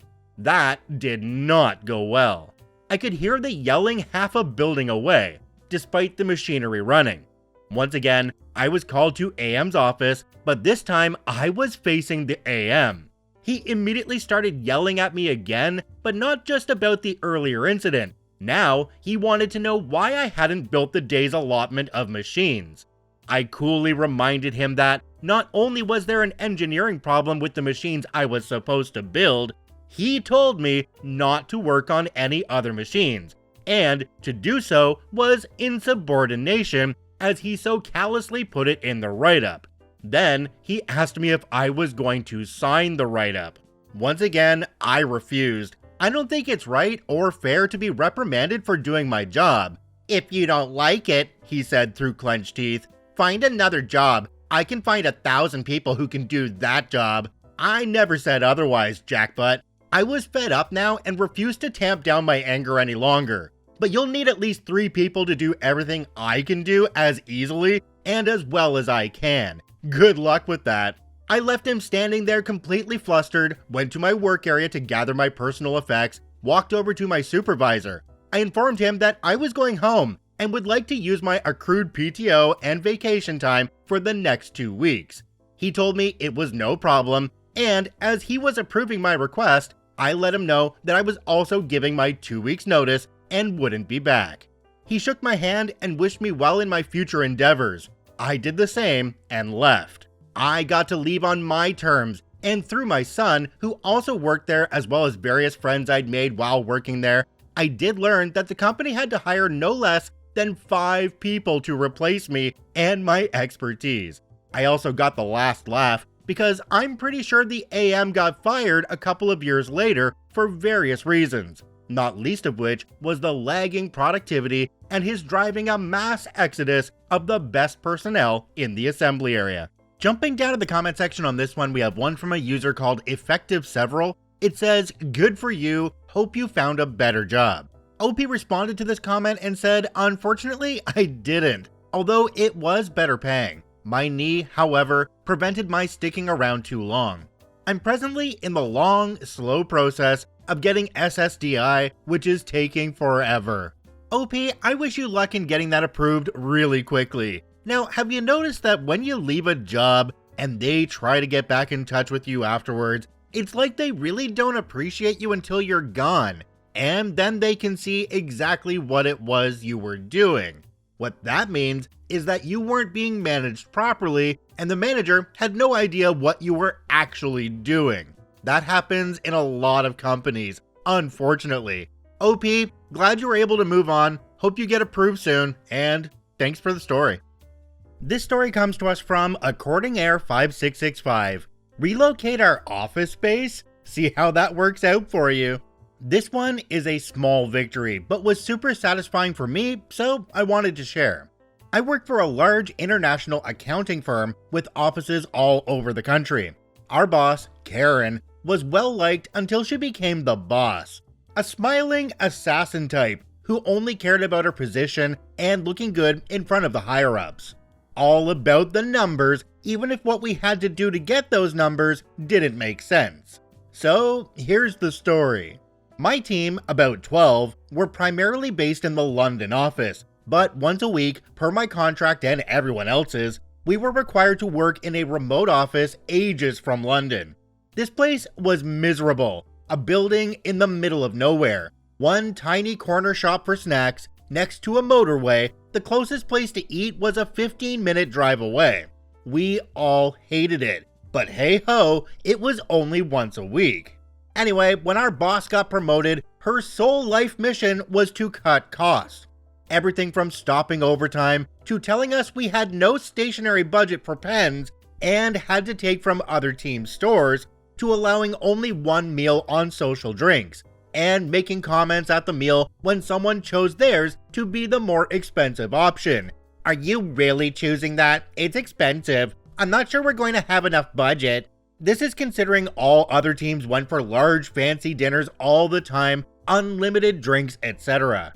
At one point, she decided that the miserable location should be our primary office, and she wanted us all to go there 4 days a week instead of 1. All but one of our team were living in London. This meant for me a 2.5-hour journey one way instead of 1 hour. After a few months, this really took its toll. The assistant manager, a friend of mine, told me she said in passing to him that this office was less of a cost on our team budget than the London office. What a shock. I decided to speak to HR and see what my options are, maybe get an exception. Well, turns out that we had a policy that anything over your normal travel hours to the closest office location to your home could be used as your working hours, aka the extra 1.5 hours each way would be considered working hours. So I could arrive at 10:30 instead of 9 a.m. and leave at 4 instead of 5:30. Also, if trains and things were delayed or canceled, that would also be included in working hours. This happened often, as this place was in the middle of nowhere, infrequent trains. So I was often arriving at 11:30. I forwarded the emails with HR to her and explained how I would be complying with this policy. She agreed, but tried in a meeting to tell me that this was an exception for me and to not tell anyone else. Well, I told everyone else. And we all begun complying with the policy. This meant we spent less time in the office and productivity dwindled. She mentioned this a lot in meetings. I would often respectfully point out that it didn't make sense to force us to travel to this office and its effects. I was the main one speaking up about this. At some point, maybe a few months later, she told me I could go to 5 days in the London office, but again, this was a special arrangement for me, and that she appreciated me and was making accommodations only for me. She also said she would tell everyone I had special circumstances that allowed me this arrangement, and to keep our conversation confidential. I honestly think she just got fed up with me pointing out how our productivity is lower only because she made us travel there 4 days a week.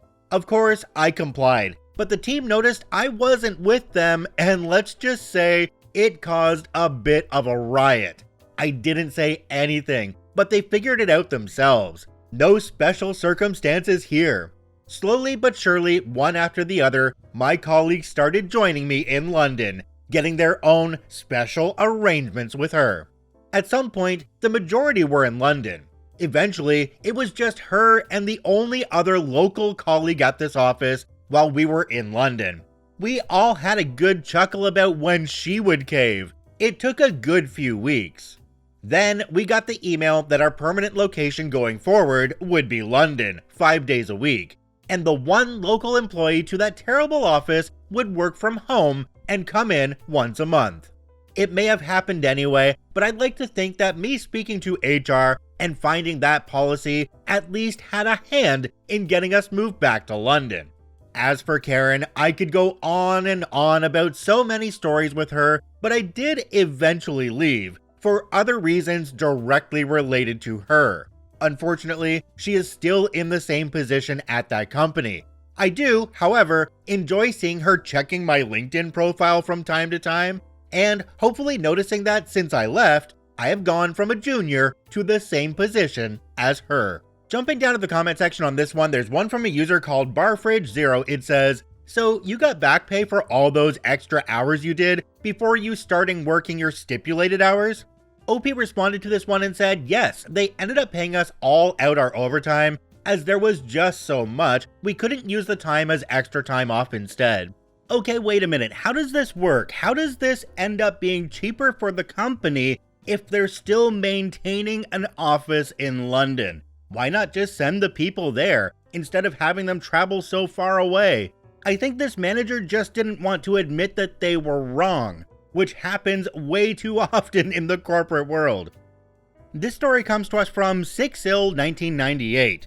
Take notes of everything you say in the meeting? Okay, but it will get you fired. So this happened a few years ago, and I will be vague since I'm still not sure if the dust has fully settled from this fiasco yet. At my former company, I was the secretary for a small improvement team that would meet monthly to discuss issues within the company and brainstorm ways to fix them. Something you need to know about me is that I was given this role because people know I am meticulous at keeping records due to HR-related issues I had at a previous place of employment.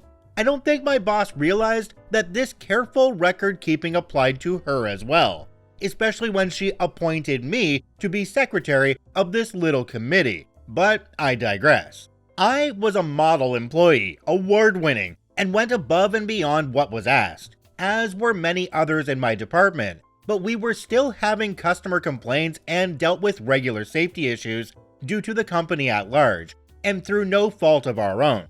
When we brought these concerns to our boss's attention, emails were left unread, and during in-person exchanges, we were called whiny, needy, and were told that we needed to just deal with it. Whatever the issue, from items being stolen by customers to people being unhappy with the procedures the boss had set down for us to follow, it was always made to somehow be our fault. When we sought support from other departments, we were met with cold indifference, since the boss was great to them, and we must be exaggerating the things she said to us. Well, during an improvement meeting at the end of the fiscal year, it all came to a head.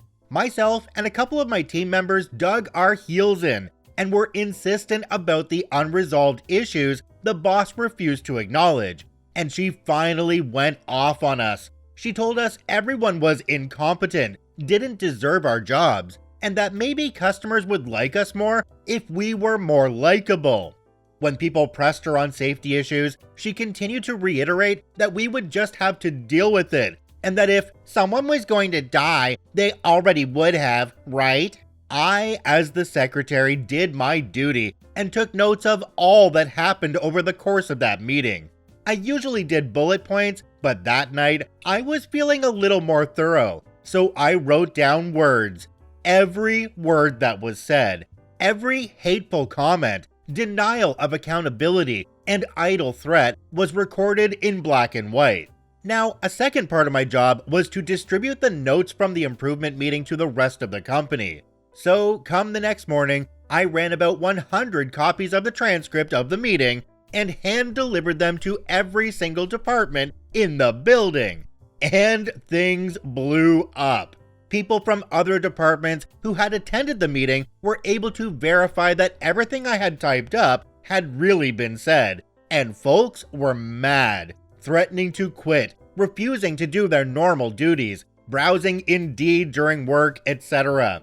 My boss's boss, who worked at headquarters, so I didn't get the opportunity to hand her a copy, got wind of these meeting minutes only a few hours after I had handed them out and had an hour-long off-the-record conversation with me about all the safety issues I had documented, all the concerns I had submitted to management in writing, and all the records I had regarding my boss's inaction. She was very grateful for the 100 pages of documentation I sent over and thanked me for my time. The day after I unleashed Pandora's box, I put in my 2 weeks notice, took a new job, and pieced out to greener pastures. At first, it seemed like things were calming down after I left, but the following year, the company did not renew my boss's contract. I still feel a bit bad because I wasn't trying to get her fired or ruin her life. I was just desperate for some accountability thrown her way to create some positive change in the company. But at the end of the day, I just did what she had asked me to do. Jumping down to the comment section on this one, there's one from a user called Just Some Dude on the Net. It says, any boss shrugging off actual safety issues needs to be fired, preferably from a cannon. Another commenter down below called That Bergfan said, magnificent work and do not feel bad about how it went down for your old boss. As my grandmother would say, she buttered her bread, now she has to lie in it. Alas, grandma wasn't very good at remembering sayings. OP, I honestly think you should be proud of what you did. I mean, this person was ignoring important safety concerns. That right there would be just cause to being fired. And let's not kid ourselves here, they were gonna be fired no matter what you did. It was only a matter of time. What you did just helped expedite the process. This story comes to us from Squirrelmaster75. Sorry, you told me to leave you alone. When I was around 15 or 16, a friend and I went to the local mall on the weekend to hang out and hit the arcade. After a bit, we decided to get a drink at the food court. While we were standing in line, an older man, late 30s or early 40s, looking like he just got out of the gym, decided to cut in the line in front of us. The line was fairly long at this point, around 10 deep. They had the best lemonade in the mall. I tapped him on the shoulder and said, "Sir, we're in line here." He shot us a look and turned back around, pretty much ignoring the fact that we were there. When he got nearer to the register, he reached into his pocket to take out his wallet. As he did so, a wad of cash fell onto the floor unnoticed by him. As rude as he was, I was raised to be courteous and respectful. I picked up the cash and said, "Excuse me, sir," at which point he replied, without even turning to look at me, "Shut up and leave me the F alone." I turned back to look at the older gentleman behind us, who just smiled and shrugged. So I placed the cash in my pocket. When it was time for him to pay, he opened his wallet to discover that there was no cash in it. He quickly turned and scanned the floor. When he didn't find the money, he asked us if we'd seen him drop it. My friend said, "Can't help you. We were told to shut up and leave you the F alone." He was a bit spicy, he ranted, but in the end, he walked away without his money. Turned out, there was $147 in there. A nice haul for a broke kid in the early 90s. Another time when I was just a little older, I had gone to Wally World. I purchased something fairly inexpensive and paid the cashier. She handed me back around $87 in change. I said, "Ma'am, I think you gave me the wrong change." She looked at it and told me that she had it right. I responded, "But ma'am," she cut me off, spitting mad, and went into a rant about how she was very good at math. I let her finish and simply said, "Okay, sorry to bother you, ma'am." I then took my leave. I wonder how she felt about her math skills when she counted her drawer after her shift. What I was trying to tell her was that I had paid with a 20, not a Benjamin. Jumping down to the comment section on this one, there's one from a user called Former Philly Guy. It quotes OP when they said, "An older man, late 30s or early 40s, and they said, sigh, I guess I'm gonna go sit on my porch and keep kids off my lawn." Yeah, I'm kind of feeling the same way on this one. I'm 42 myself, so when somebody's saying an older man, late 30s or early 40s, oh my gosh, when did that happen? Anyway, OP, I really don't feel like you did anything wrong here. I mean, both of these people wanted to treat you like crap, so I think you just made them pay karma tax. That's all. Enjoy your money. This story comes to us from Plexidiferous. Karma is a bee, and so was she. Cross-posted elsewhere, it being Christmas time reminded me of story from quite a few years ago, from when I was a bartender in a corporate-style cookie-cutter restaurant. I mostly worked nights, but had one regular mid-shift on Fridays. We were always super busy at the bar for lunch on Fridays, and usually had quite a few of the mall workers coming in to eat then head back to work. Nearly every Friday, the same smug, borderline rude lady came in for lunch. Every time, she paid exact change, zero tip. Maybe half the time, she would complain over some minor inconvenience, and more than a few times, got a comped meal. The more I had to wait on her, the more indignant and pissy I got. So around Christmas time, I was out and about in the mall buying for family and friends. Picked out something nice for my girlfriend at the time. A sheer top, which I thought would look amazing on her. Decently priced with it being on sale too.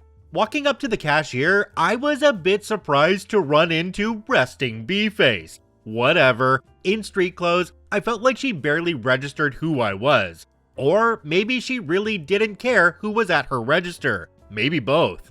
So I handed her a $20 bill. She examines it for a moment, turned it over twice, held it up to the light even. Then, out comes the counterfeit pen marker. Thinking to myself, a bit excessive, no? Change should have been around $1 and change. Surprisingly, she hands out $81 plus change. She calls next in line, so I step to the side for a moment in contemplation. I could honestly feel the devil on one shoulder and angel on the other. Took me a moment or two, but I finally let my moral compass win and stepped back in front of the register. I nicely explained that there was a mistake made, but before I could continue, she shot me down and briskly told me in a semi-professional tone to get the F out of here. So I did. The way I look at it, all those lost tips and the money she just gifted me was just karma. Sucked to be her, I guess. Jumping down to the comment section on this one, there's one from a user called Prof Read a Lot. It says, "At least you tried to do the right thing. Many people would have just walked away." OP responded to this one and said, "Trust me, thought of it, but a bit of empathy hit me and to be honest, didn't like the thought of her needing to pay it back to the store. Or maybe get in trouble for being late that night. But once she glared at me and told me to get out of line, mind made up."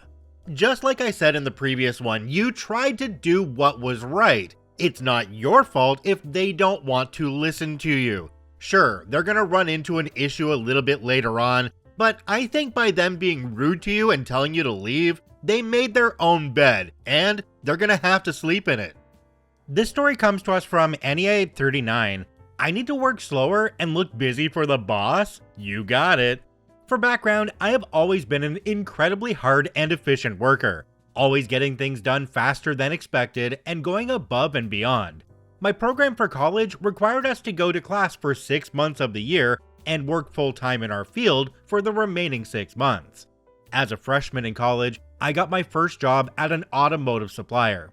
My first semester was fairly slow, mainly due to the fact that the person who was supposed to train me went on medical leave my first week there and didn't come back for almost a year, and wasn't replaced. However, in my second semester, things really took a turn for the worse. 2 key things happened at the start of my next semester. 1, I was moved to a new department. 2, the company began merging with one of their competitors. Now, when the company began the merger, they decided they were going to move everything at my site to the other company's headquarters in another nearby city. The first thing that moved was the vast majority of the equipment my new department used. The upper management made the brilliant decision to leave the 4 members of my department, 1 supervisor, 1 tech, and 2 students, at the old site until the move was complete. This meant we had essentially nothing we could work on. Here's where we get into the malicious compliance. After about 2 weeks of sitting around, my supervisor, 60 female, finally came up with a small task for me. I completed this in about 4 hours, which I thought was pretty good for something I had never done and had little training on, so I went to let her know. "Hey super, I'm done.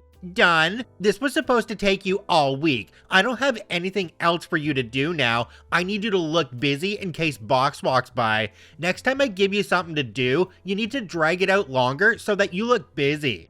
Now, young naive me was initially confused by getting reprimanded for working too fast. But what the boss says goes. A week or so later, I was given another task. I was to take thousands of these tiny explosive devices we use and dispose of them by detonating them in a concrete box. They were too volatile to just throw out, so they had to be discharged first. And remember, take your time and don't go through them too fast.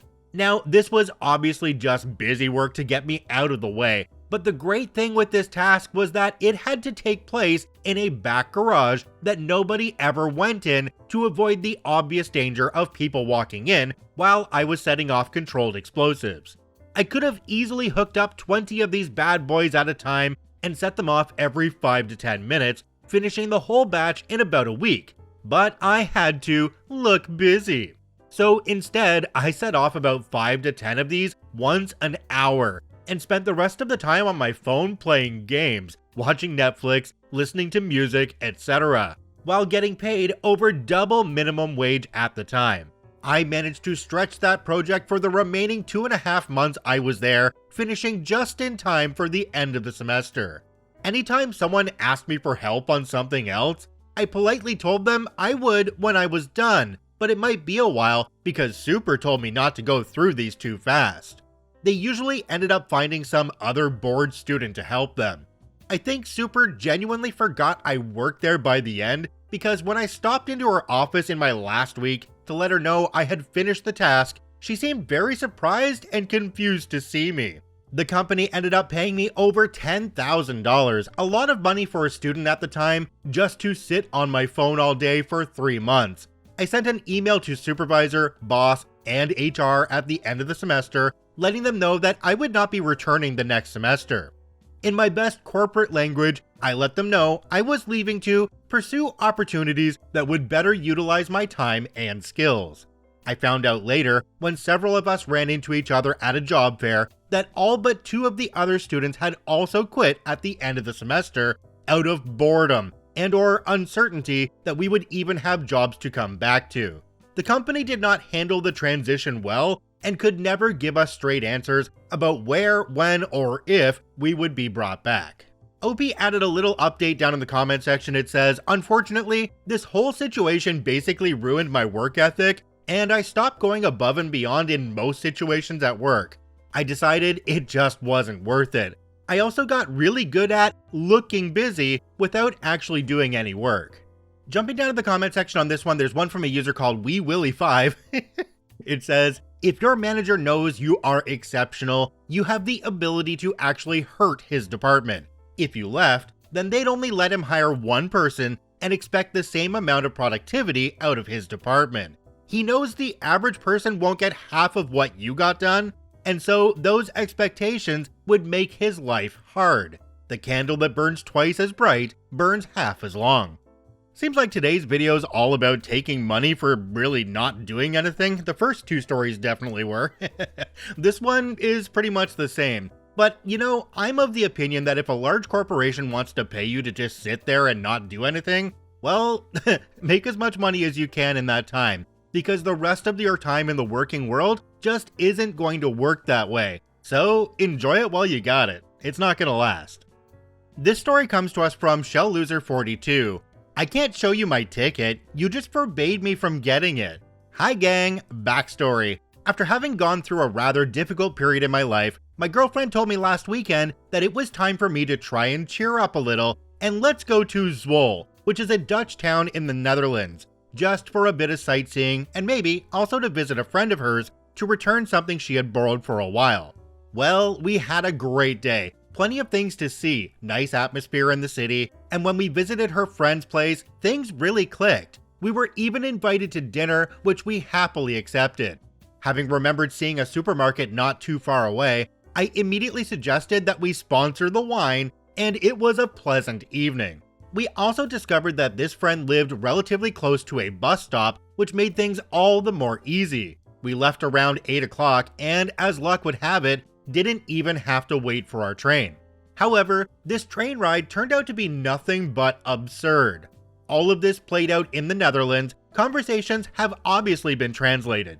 If you don't do as I say, I'll have to fine you. Okay then.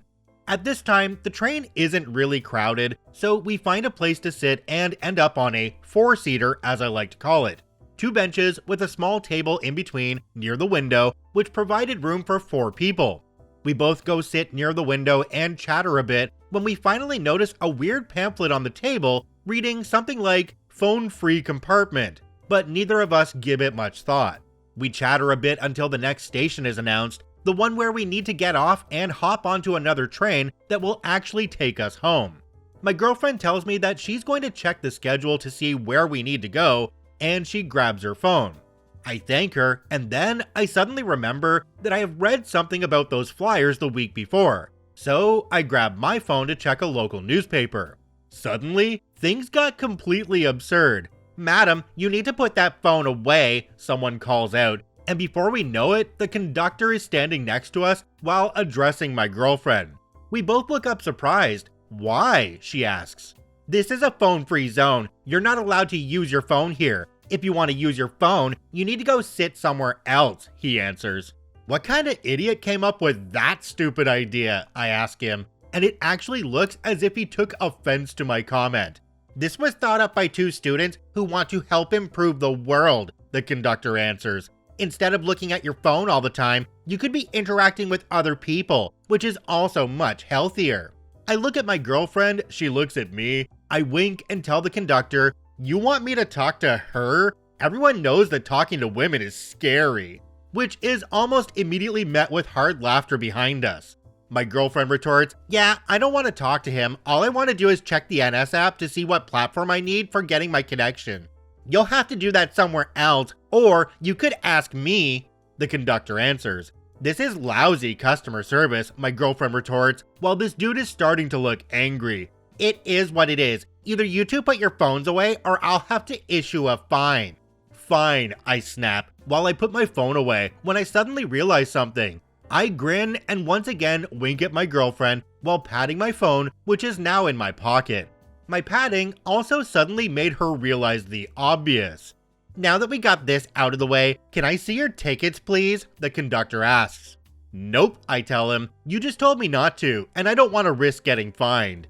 Now, visibly angry, "What the heck is that supposed to mean? I did no such thing. You don't have a ticket, is that it?" he snaps at me. I again pat my chest. I don't travel that often, so I always purchase my tickets using the app, which is on my phone, and you just told me that I can't use it. "So, I can't show you my ticket," I tell him. The guy looks flabbergasted. No, this is different. You need to show me your ticket," he says. My girlfriend chimes in, "So that you can write him a fine for using his phone? No thank you. You can't apply the rules like you please. And you just clearly told us that we're not allowed to use our phones," she said. I continue, "And what guarantees do I have that you won't just fine me later anyway? You obviously like to apply the rules as you please." "Ladies and gentlemen, we're now arriving at Arnhem Station," a voice suddenly says over the intercom. "Oh, that's my stop," my girlfriend says, and gets up to walk towards the exit. "Cool, mine too," I say, and follow her while ignoring the sputtering from the conductor. We caught our connection in the nick of time, despite having to search for the platform, and that was the end of that weird ordeal. Aftermath. Thing is, I did get a little upset over all that nonsense, because this isn't a common thing, and as it turned out, this mobile free zone is merely a test case that's applied on a few local train routes. I decided to complain to customer service, but also listen to my girlfriend. We didn't make it personal by calling out that specific conductor. Maybe he just had a really crappy day, but we just complained about the whole ordeal. Today, we actually got an answer. "Dear customer, we're sorry to hear that you didn't feel comfortable during your train ride, and that you considered the smartphone free zone as a decrease in customer service. That was never the intent of this test case. People are suggested not to use their phones, but this is not something we enforce because, as you mentioned yourself, people may need to check their connections or may need to consult other news regarding their trip. for which we actually encourage the use of the NS app. If someone did try to enforce this, then we'd like to hear back from you, NS customer service. We didn't respond. Now my girlfriend says that I probably should, but I don't know. So I figured I'd dump this on Reddit instead. Jumping down the comment section on this one, there's one from a user called Captain Quick. It says, I could understand it if the phone free was to mean no, you can't have a loud, obnoxious phone call. See, that one makes sense to me as well because we actually have those signs up in some of the medical places around here. It's a sign that says not to use your cell phone inside and take your phone calls outside away from the other people. It doesn't mean that you can't use your phone to do something quiet inside. They just don't want you bugging all the people around you. The conductor on that train took things a bit too far, but that might not be the conductor's fault. That seems to me to be a problem with the conductor's training. If they're not trained exactly on how to handle a situation, i.e. leave the person alone if they're on their phone and not bugging anybody, well, they don't know what to do in that situation, so they're going to interpret the rules how they want to, and, well, this guy interpreted them this way and was a dick about it too. This story comes to us from Ill Communication 138. You suspended me for 7 days, not 6. Kinda long, but I'll make it as short as possible. So, for context, this happened back in 2015-2016. I'm a single mom, 23 female at the time, and only had a young son to tend to. So, I was waitressing at a restaurant that I will call East End for this story, that was in the heart of the rough area of our town, but a major success due to the support of our community and area-wide parties we were known for throwing. It even resulted in another restaurant being built on the West Coast. However, behind the scenes, our best known secret was that our checks would never clear, and cashing them anywhere was always an issue due to mismanagement of funds. They even put $0 on my W-2 form, even though I put back funds from each supposed check, which I think is illegal. Throughout this, I stayed faithful to them and worked hard almost daily, bringing my son with me from lack of childcare. I even worked an entire month from 9 a.m. to sometimes 3 a.m. I was eventually made top waitress and got a $1.25 raise, which wasn't much on waitress pay, but still, every penny counted. But soon, the owner passed the company down to his son. And when his son took over, everything was okay until he hired 2 employees. I'll call them Tina, an older female, and Leah, an old schoolmate. So over time, I noticed that my boss's son started getting closer to them to a point where they were hanging out after work. Then one day, a meeting occurred to where they were both named managers, even though I had 2 years of seniority and top sales. And my job title and pay raise were both taken. As if that was not heartbreaking enough, my work ethic started getting picked apart by them, especially Tina, who would call me a table hog and not a team player, even though I brought in the most sales. So finally, the last straw came on an event night. I had worked the entire lunch rush that day and was asked to cover the late shift since they knew I knew how to work it. Tina decided to make me the register waitress, meaning I could only work the front bar and door and not take tables. You made enough money for today, she said with a snark and walked off. Now, my family happened to walk in and requested for me to host their table. There was a rule saying that if a certain worker was requested, that worker would take it, but my manager was upset by this because she had to work front in my place. By the end of the night, she pulled up the computer and the following conversation happens. What did you do for this table? Confused and angry. Who is questioning my orders? She was taken aback. I wanted to see if what you did for them was worth being suspended for a week. I had no choice but to work when as a manager, I'm supposed to just sit back and observe everything to make sure things go right. Excuse me? You know the rule. But you know what? Whatever. F this. I stormed out in tears. The next day, I go in for my check when I notice on the schedule that I was only suspended for 6 days and scheduled to work on the 7th day for a huge party that was supposed to happen. Cue Malicious Compliance. I went directly to the boss and told him I thought I was suspended for 7 days, not 6, and had plans for that day, which I didn't. My boss saw this and pointed it out to Tina, who had no choice but to enforce my suspension. That night, I drove by and the streets were packed. I blew the horn and waved. The staff told me that due to poor planning of suspension of her best server and being short-staffed, she struggled to find coverage and was yelled at by the boss for her poor leadership, and she had to work it herself. I found a job that week and quit, and told them that my 2 weeks notice was when they would notice I wasn't coming back. Jumping down to the comment section on this one, there's one from a user called Just Shogun. It says, "How does restaurant management attract the most garbage humans? I've known a lot of restaurant managers, and the majority of them were just not good people. Even the good ones were still kinda crappy in some way or another." Another user down below called Captain Earnubs said, "This is kinda heartbreaking. OP has the character and ambition to be much more, perhaps even run her own restaurant if she chose. Instead, she kept the place running when it clearly needed to be closed down, and something better built on its place. There will always be evil people in places of power, but they don't have to stay there. It just takes the courage to say no." I understand what the commenter's trying to say here, but in some cases, it's really hard to say no to management, especially when you need the job to pay your bills. That's why a lot of people allow themselves to be walked all over, because if they don't allow them to be walked all over, they go home with no money, and maybe lose their house or don't get to eat that week. I mean, there's a whole lot of things going on here in the background that we just don't know about for most people. This story comes to us from A Quiet Borderline. "What are you going to do about it? Call the cops?" I was explaining to my mom what malicious compliance was, and she reminded me of this story. I was a senior in high school when all of a sudden, I got sick at school and had to be sent home. Because my car was in the shop, Mom had to come get me. It's about 9:30 a.m. when this happened. As we're driving up a very busy street, we see two 7 to 8-year-old kids, we'll call them Frank and Zelda, trying to cross. Worried, Mom pulls over to see what's going on. The conversation went roughly as follows. "Kids, are you guys okay? What are you two doing here? Dr. Idiot said we couldn't come to school early, so he sent us home."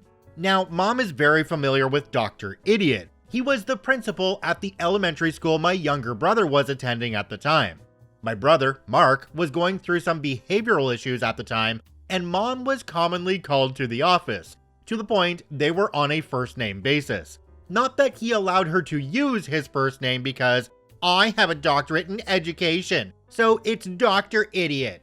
So, in other words, he was an entitled idiot. There was a gas station 10 feet away, so Mom tells Frank and Zelda to meet us there. We pulled in, got some water for the kids as it was a hot day, and Mom calls Dr. Idiot's cell phone. Again, the conversation went roughly as follows. "This is Dr. Idiot. Hi, this is Mark's mom. I have two kids here named Frank and Zelda, and they say they were sent home early.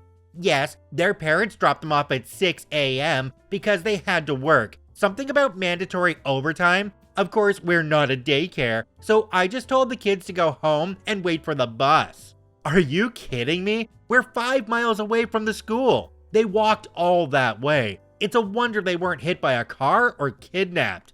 "What are you gonna do about it? Call the cops?" Click.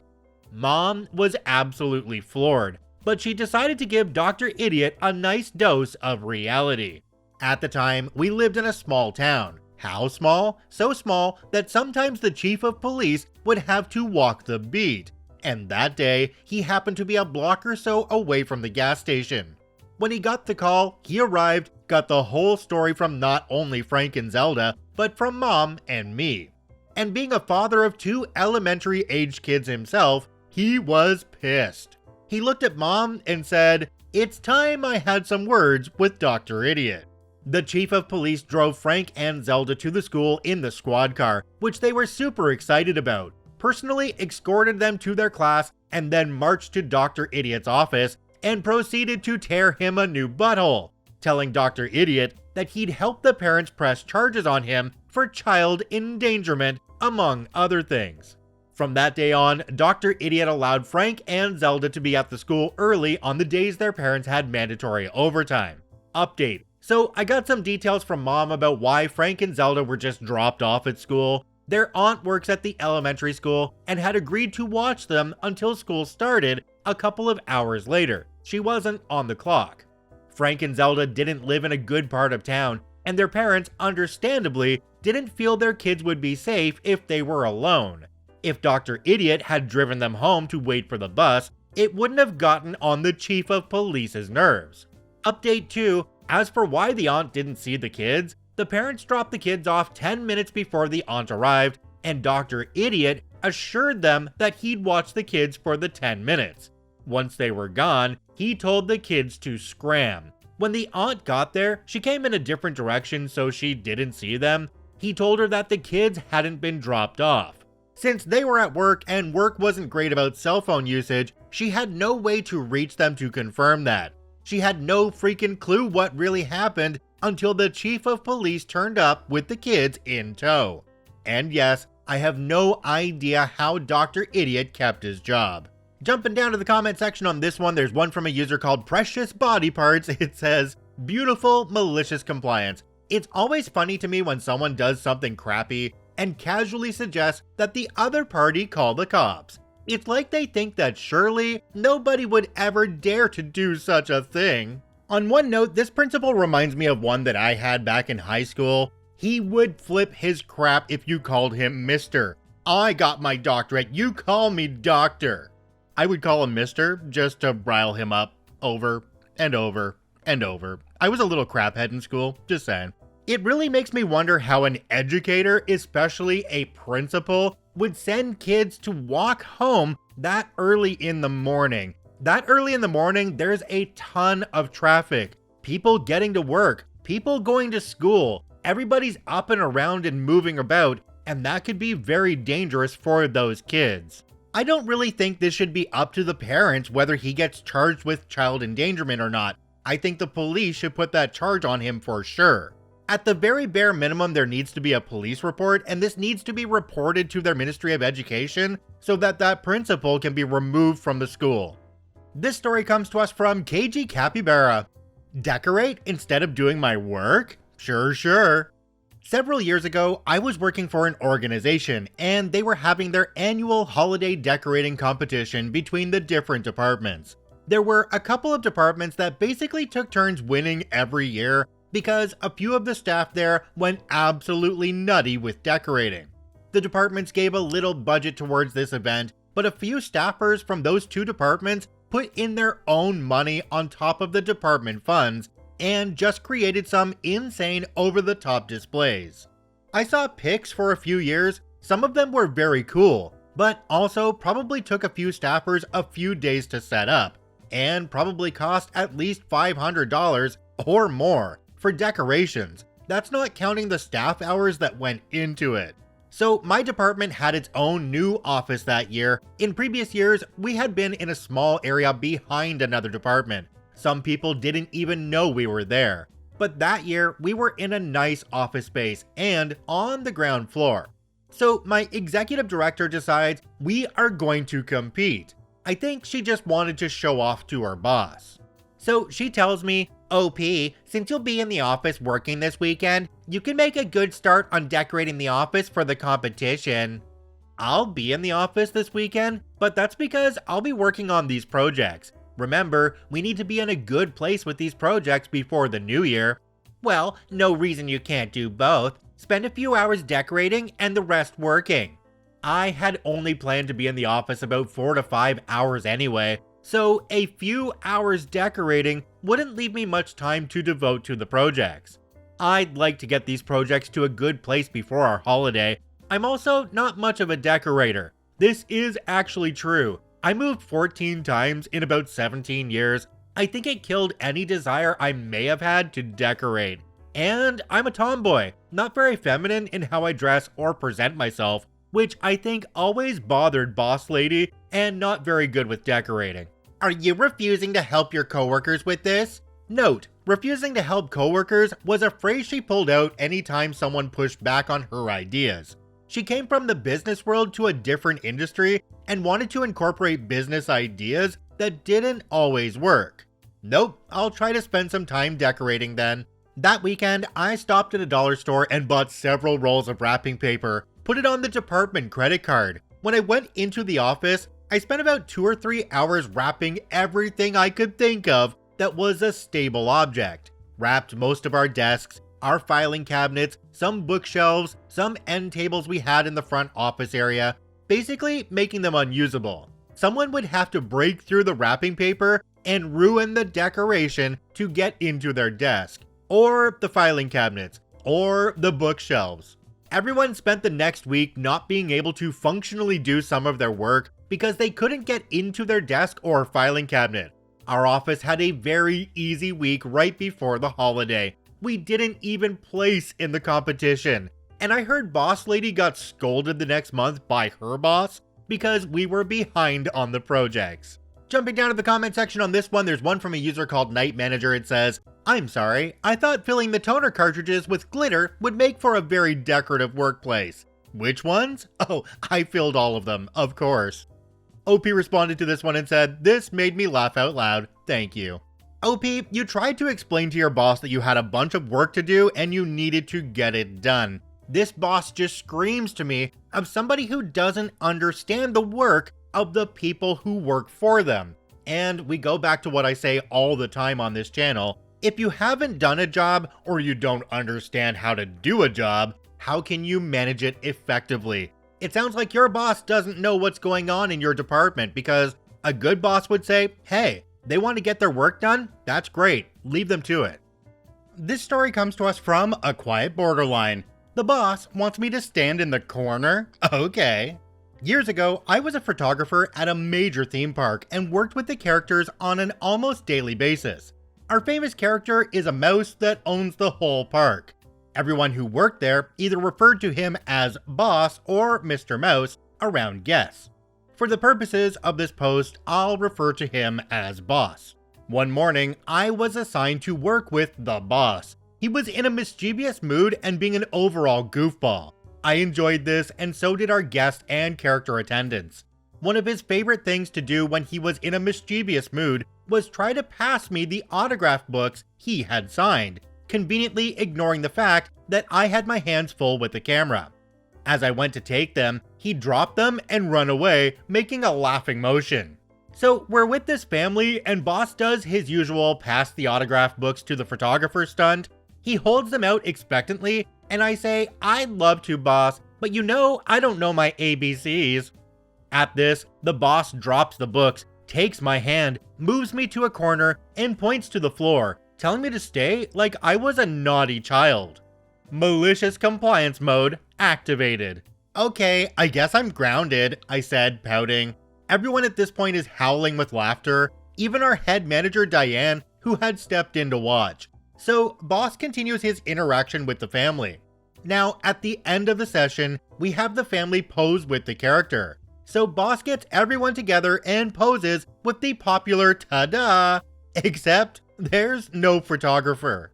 After a moment, the boss motions the family to wait and stomps over to my corner. I'm fighting back a grin at this point as he turns me around, points to my camera, and then held his hands up as if to say, "What gives?" "Boss, you told me I'm grounded, remember?" I said with a sweet, innocent smile. It's at this point Diane pipes in with, "That you did, Mr. Mouse." Boss playfully drags me back to my spot and poses again. We get the photo and send the family on their way. Diane stepped out with them and offered to send them through again to get more pictures because I didn't take that many on account of me being grounded. The family accepted, although the dad, who had tears in his eyes at this point, said it was the hardest he'd laughed in a long time. To this day, it still brings a smile to my face. Jumping down the comment section on this one, there's one from a user called Timanthius. It says, "And that's why people go to these parks and pay the god-awful prices. They make you feel good." Walt was a con man, but he found a con that works for everyone. Yeah, I don't know about a con man, but he was definitely a very successful businessman, I can tell you that for sure. One of the most recognized companies in the world, bar none. Yeah, I'd say that he was pretty accomplished. I absolutely loved this whole interaction because it was like improv on the spot and made people happy in the process. OP, you played along with this very, very well. And honestly, the boss played along really well as well. It sounds like you guys had a really good dynamic going, and that is all you really need to make a really fun workplace. This story comes to us from Throwaway574333. Threatened to take my cats, lose $80,000. How it started. Early in my teens, I tumbled into a deep depression and struggled for a long time. Around 8 years ago, after I broke through my depression, thanks to therapy and medication, I also figured out I am transgender. Fast forward half a year, I met my now ex, let's call them X. Within the first week of dating, I poured everything out. I told X I wasn't ready to socially transition at all. Mind you, I only recently got a decent paying job, still lived with my parents, etc. X seemed very supportive and assured me they have no problem whatsoever with me being who I am. And so 4 years passed when we finally decided to buy a house together. X's parents, however, were loaded, and they made a nice donation to X by splitting up their savings between siblings when we told them about our plans. At this point, we also discussed that if things were to go sideways, we'd just friendly part ways and split everything back to each other's original investment. We made some offers and ended up buying a nice place in between our two places of work. Since I had a car, commuting for me was easy, but for X, it was more difficult. They had to take public transport every day for 1 hour there and 1 hour back. Out of the frying pan, into the fire. We adopted 2 cats as we were both animal people and COVID just hit, so I wouldn't feel so lonely when working from home while X was out working on site. However, the high I was riding of finally being independent and being able to live my own life was short-lived. See, my job requires me to be on call for several days of the month, usually 7, 14 if a colleague is ill. My phone would ring in the middle of the night, waking us both up. We never really argued before, but I recall this as the breaking moment. X started acting in a way that I'd already seen before in my parental home. In situations like this, I learned that agreeing is usually the quickest way to end confrontation. And so I slept on the couch not even a month after moving into my own house. Things escalated from there. After a few more months, I was doing all the work around the home. I was the only one caring for the cats. If I didn't do it, nobody would. Besides that, I wasn't free to be who I wanted. I received mean comments when I did something gender affirming, for example, a new haircut. Note that at this point, I was not ready to come out yet. I created an entire plan and timeline for myself. 2022. During the course of 2022, X did their best to keep me down, but I wouldn't let them. At some point, X decided it would be easier to give up. We had a talk where we agreed we'd mutually break up and divide everything fairly. I had every intention to keep the house, as my cats got used to it. I made some friends in the area, and my work was relatively close. As X had no intention to keep the house, commuting to work while their parents lived in the town they worked in, we went on from the assumption that I would keep the house.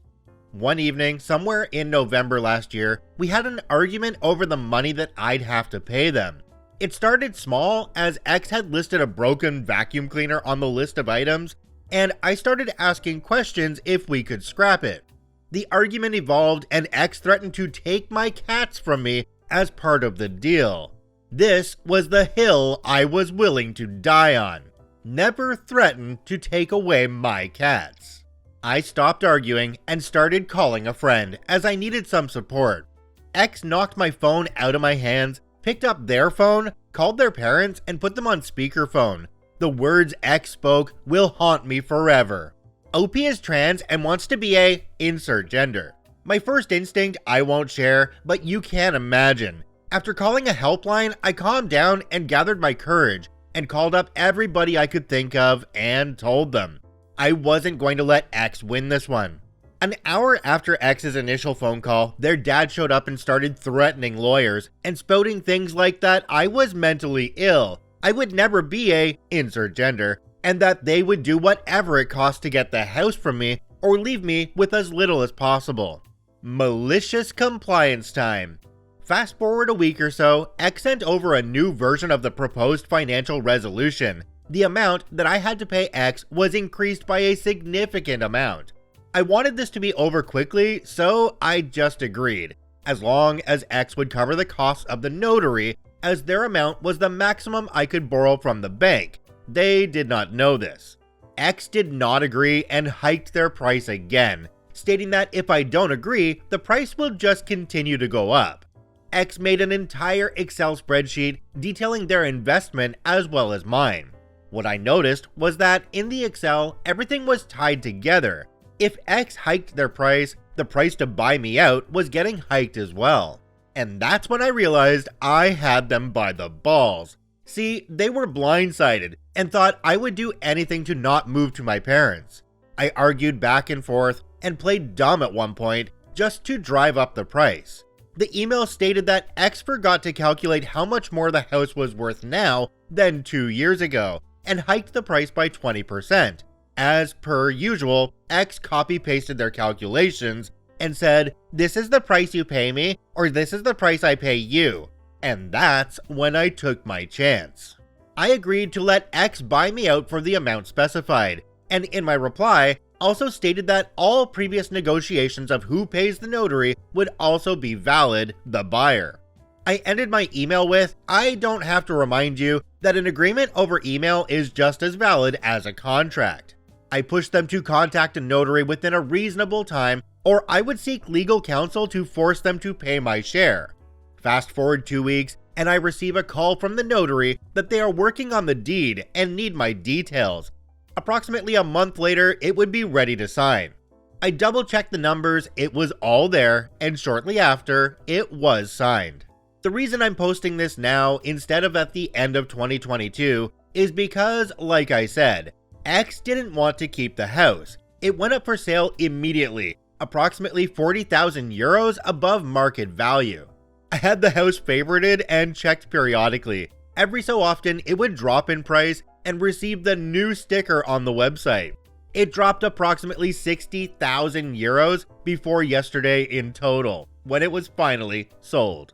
I calculated the damages based on their handy Excel sheet, and if we assume the initial fair split like we agreed 3 to 4 years ago, my ex lost about 40,000 euros of their own investment, not only in buying me out, but notary costs, taxes, etc.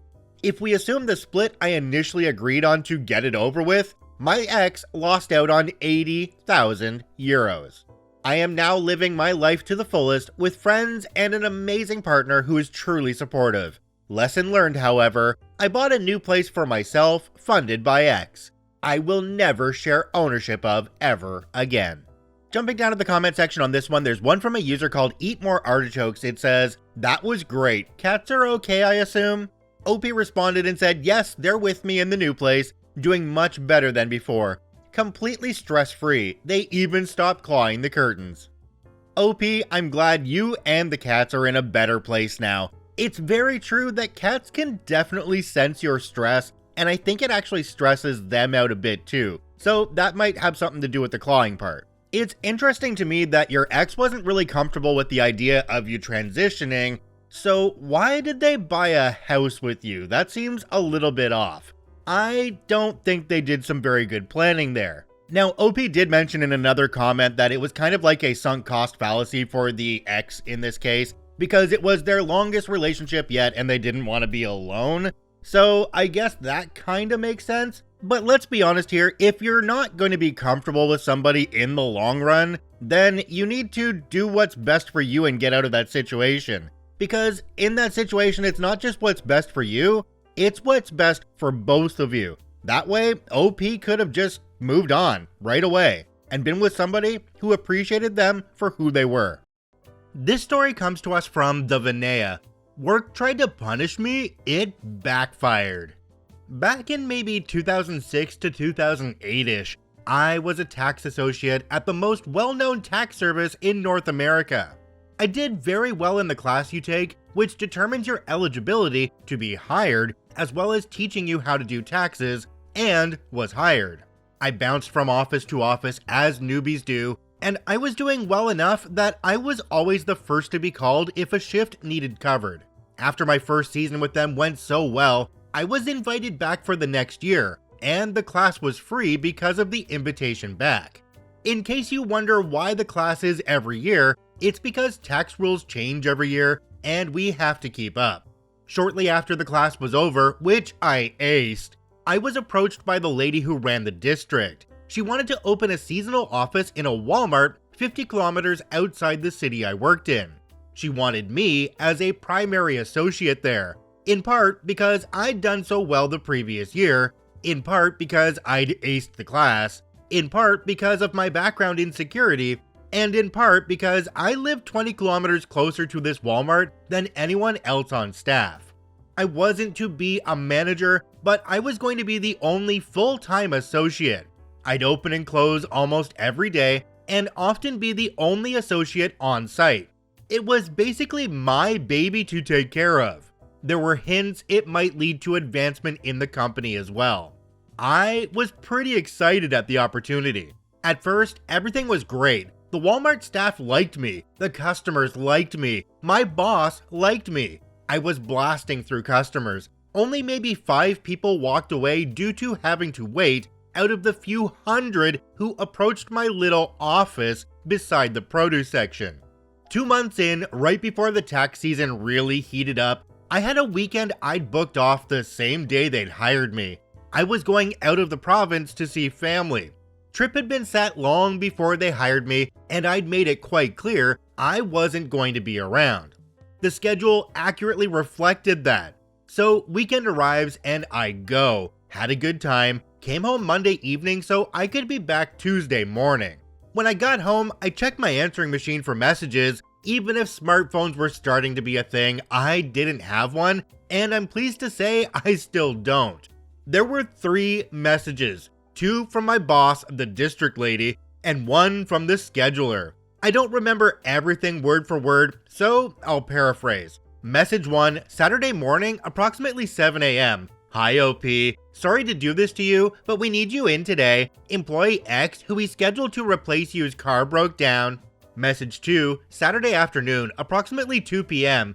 I'm very disappointed in you for not responding to me and not showing up. I'll be making some changes. Message 3, Monday morning, approximately 9 a.m. Hi OP, this is Scheduler. Your hours have changed this week. Call me when you get this.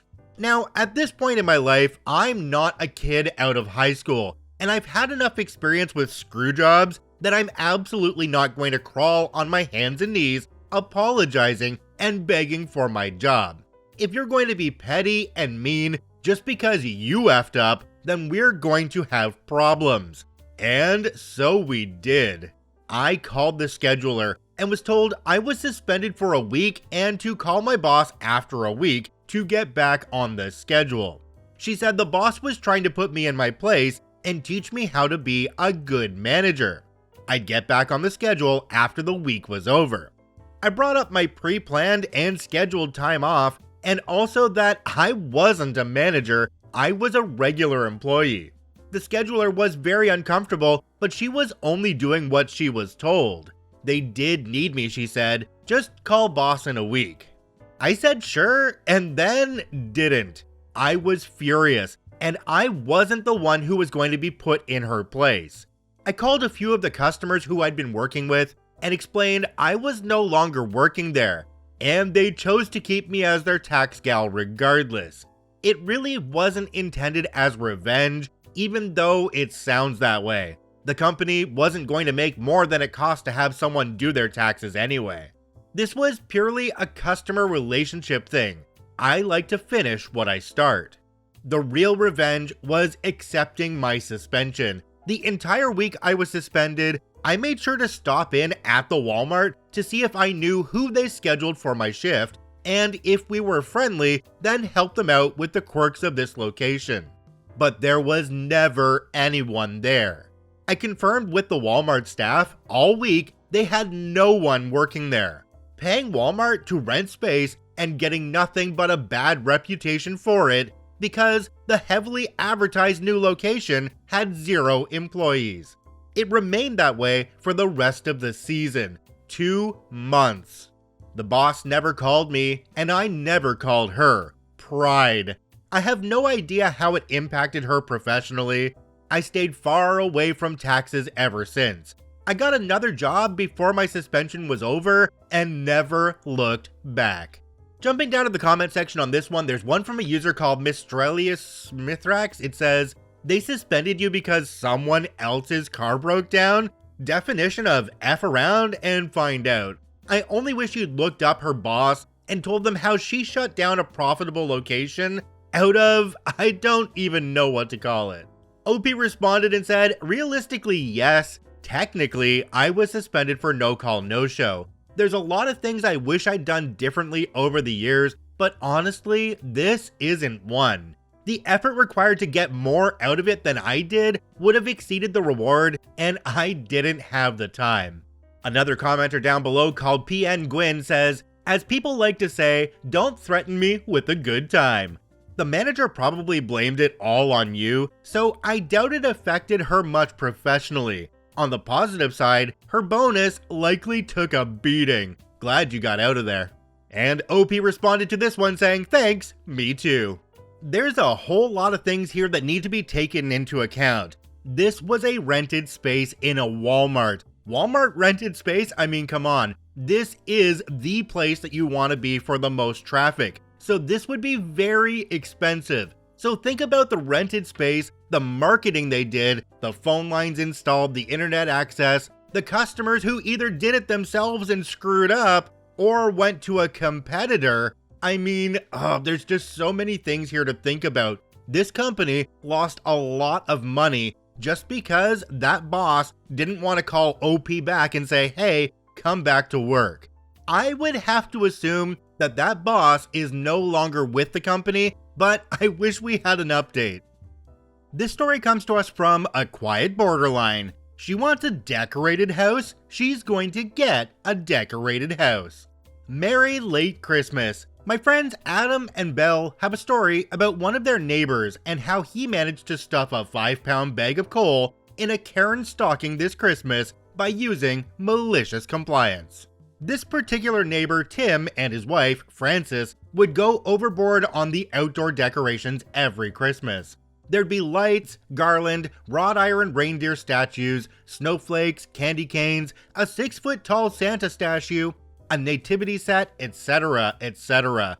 It was its own brand of charm, according to the neighbors. Unfortunately, earlier this year, Frances suffered a massive stroke and passed away. Tim was devastated, especially as Christmas came closer and closer. Frances's favorite holiday was Christmas. Tim told the neighbors around Thanksgiving that he wasn't going to decorate the house that year. It was just too painful without Frances there. Everyone was sad, but they understood. Unfortunately, Karen didn't get this memo. It's the week or so after Thanksgiving, and people who haven't put up Christmas decorations are busy doing so.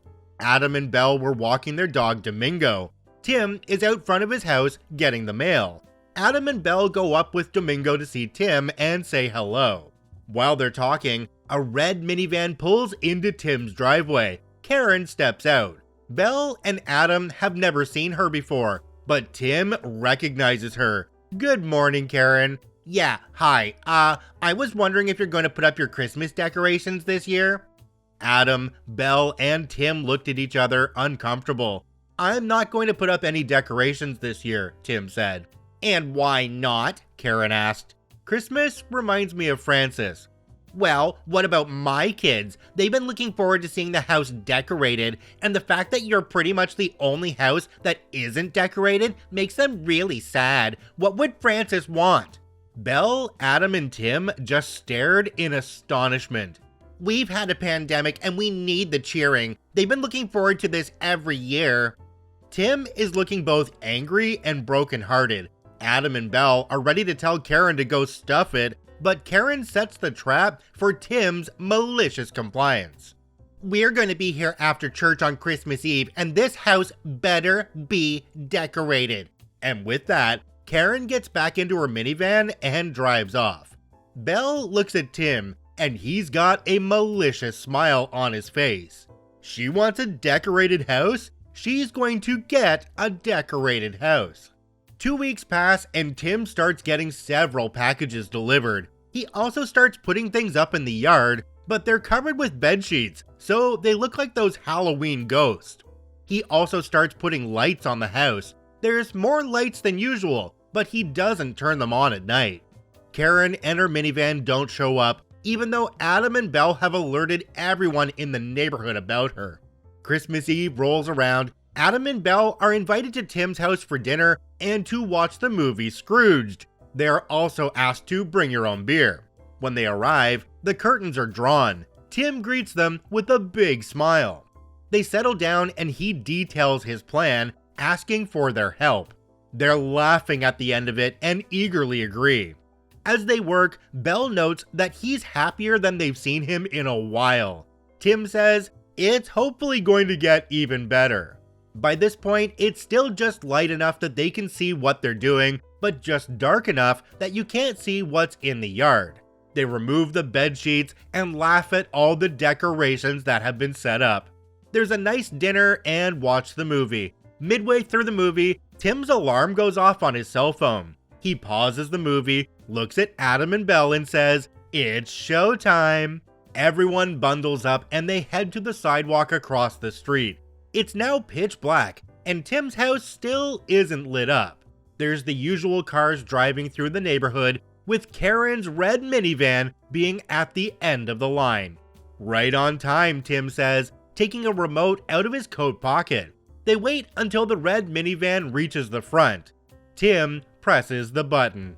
According to Belle, it was like the scene from Christmas Vacation when the Griswold's house turns on. There's red, white, and blue lights galore. The yard has eagle statues, stars, flags, banners, statues of liberty, etc. In the windows are lights that look like exploding fireworks. Tim grins and presses another button. All of a sudden, Star Spangled Banner begins to belt out through several speakers placed throughout the yard. As Adam, Belle, and Tim are laughing as the minivan stops and parks, Karen gets out of the driver's seat and storms over to them. "What is that?" she shrieks, pointing to the house and looking about ready to blow a gasket. "It's my salute to all nations, but mostly America," Tim said. "Don't you like it?" "It's Christmas," Karen shouts. "I wanted you to decorate the house for Christmas." "You wanted a decorated house, Karen. You didn't say what holiday." With that, Karen flipped them off, got back in the minivan, and drove off. Tim turned off the music and lights and they headed back to Tim's house to finish Scrooged. Tim told Adam and Belle as they were leaving for the night, "I think I'm going to decorate my house like this every Christmas." Francis would have gotten a kick out of it. Jumping down to the comment section on this one, there's one from a user called Dry Faithlessness 527. It says, "Oh, I could see this with a different holiday each year. Alternate years could celebrate obscure holidays. Karen would be apoplectic." I just don't understand the mindset of somebody who thinks they can tell other people what to do when they're not like their boss or anything like that. It just doesn't make sense to me how somebody can be so entitled and think that they're so much more important than everybody else. It just doesn't make sense. There's one big lesson to be learned from this story though, and that's when you mess with an old man who has nothing but time on his hand, he can plan things out to get back at you. And that's exactly what happened here. This story comes to us from Crane Ape. "Don't tell me that I have time."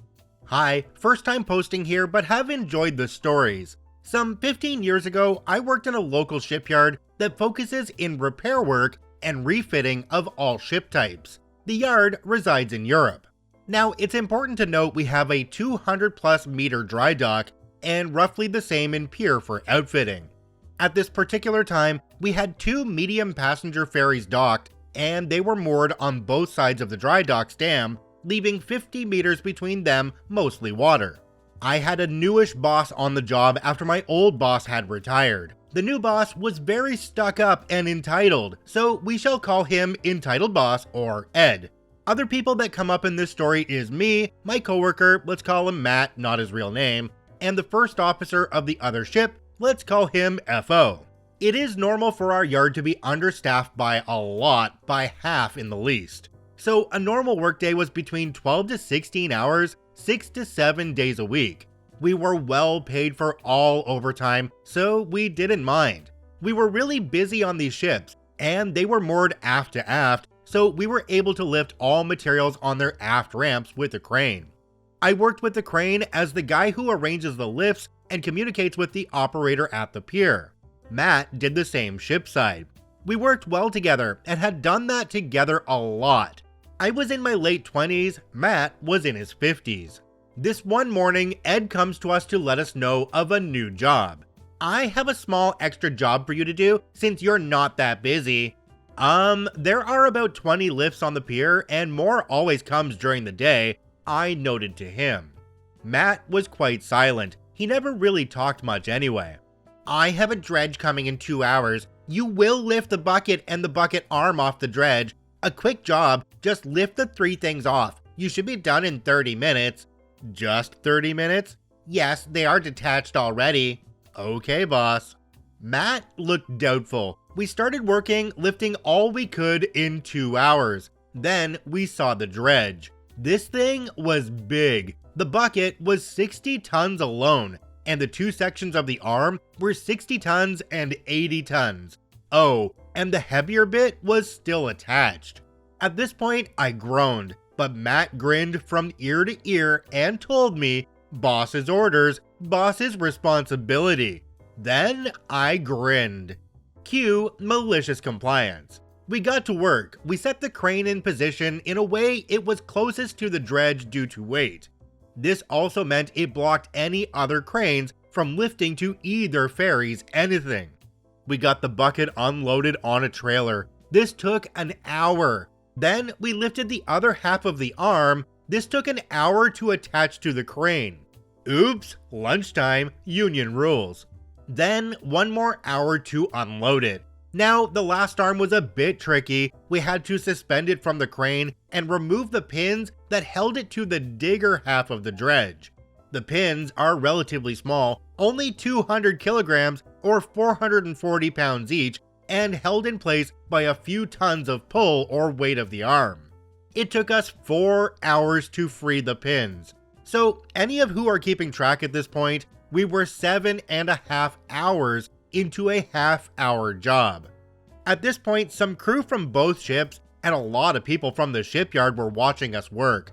This was due to the fact nothing had been lifted to either ship in the past 7 to 8 hours, and the guys had to stop working. This is when I met a very excited and red FO of the ship. What the heck are you doing? Why are we not getting materials in? You need to talk to him, his orders, as I pointed Ed on the dock. Not quite sure what was said, but the FO probably tore him a new one and proceeded to stomp back aboard his ship. I saw him exchange a few words with the captain of the ship, and the captain was dialing his phone.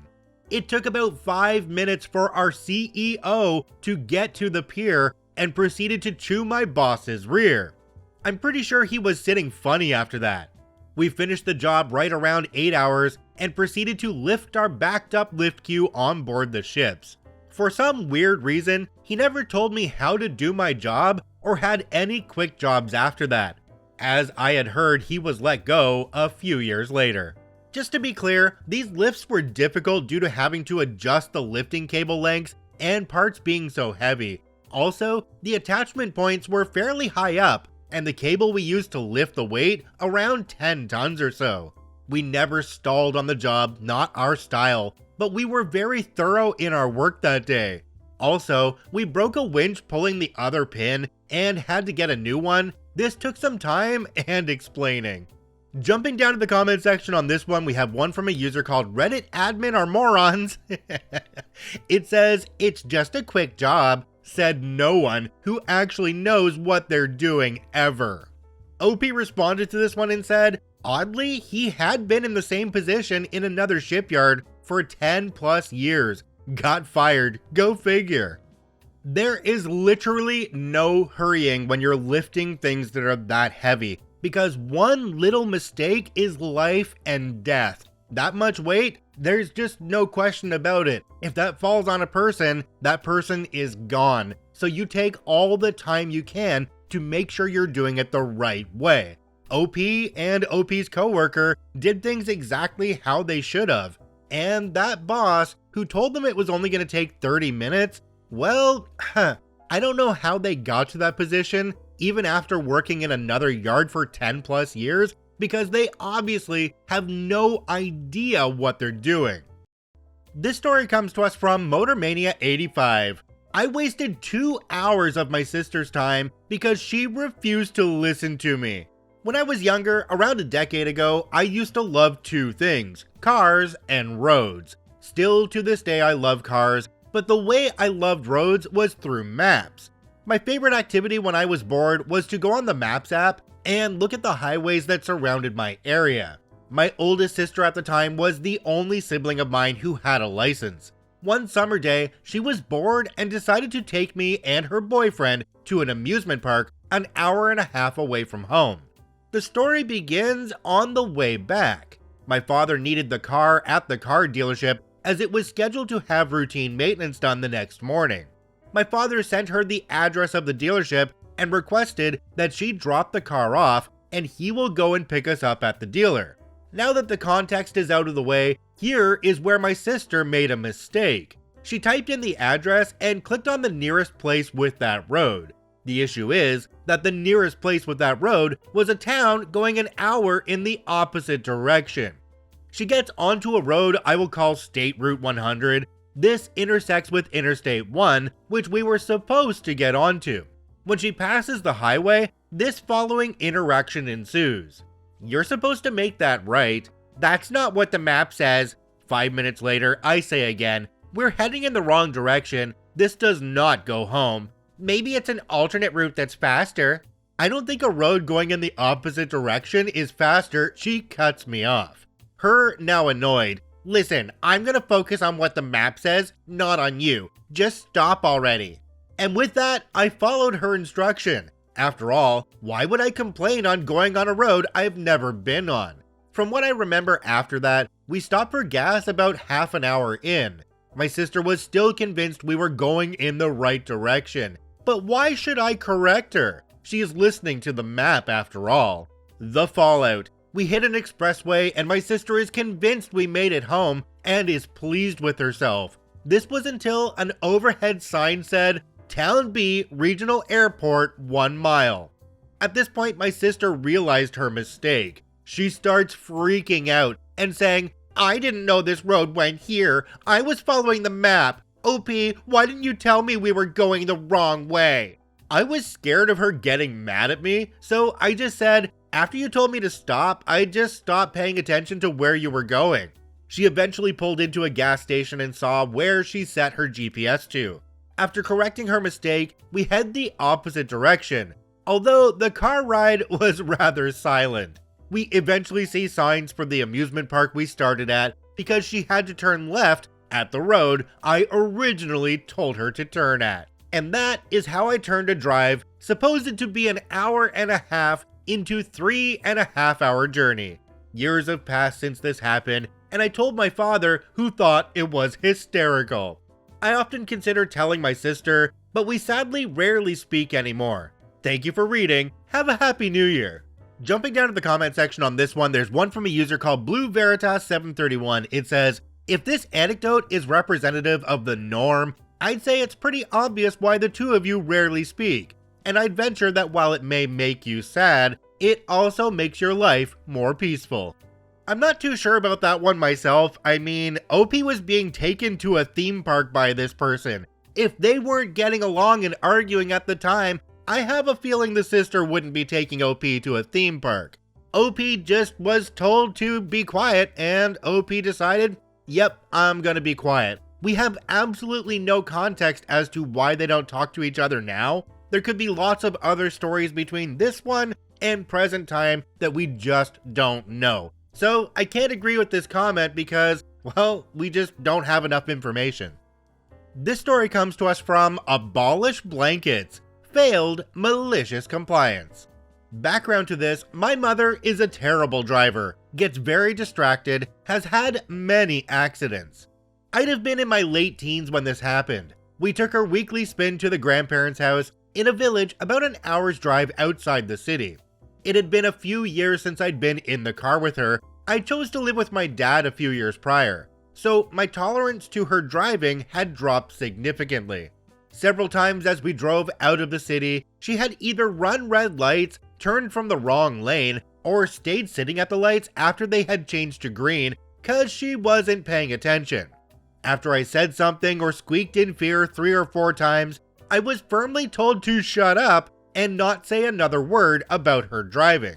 So I gripped the sides of my seat cushion and gritted my teeth and tried to come to terms with my mortality.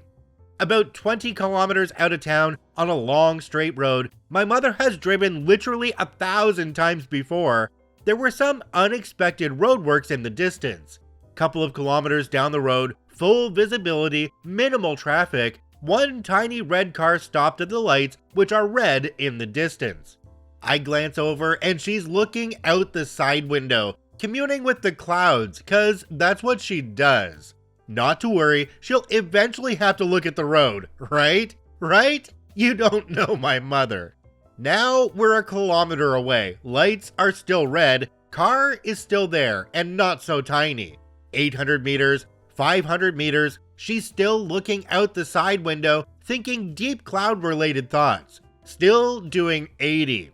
I'm frankly petrified at this point, cause my desire for malicious compliance is warring with my desire to live, and we are still doing 80, and the not very small at all red car is still stopped at the red light. At about 200 meters out, my will to live wins out, and I scream, "Stop!" She slams on the brakes, and a split second of anger rolls off her before she wakes the F up, and we skid, sliding forwards helplessly. I feel like I can see the eyes of the guy in front in his rearview mirror looking at us with horror. Some trauma bonding, I'm sure. Our car comes to a stop with only the slightest of crunching sounds. I think we must have shaved years off of his life. The aftermath was a lot of screaming from him, hysterical laughing from me, which did not help at all. I don't remember anything after that, a common side effect of dealing with my mother. So that is my failed malicious compliance. Please forgive me. I hope it still fits in this sub. Opie added a quick edit at the bottom of this one. It says, "Edit, for all the worried people out there, this was 3 decades ago, and she has gone from being very blasé and fast to very paranoid and slow, and only drives the local shops now." Jumping down to the comment section on this one, we have one from a user called Sofa. Yeah, we'll stop there.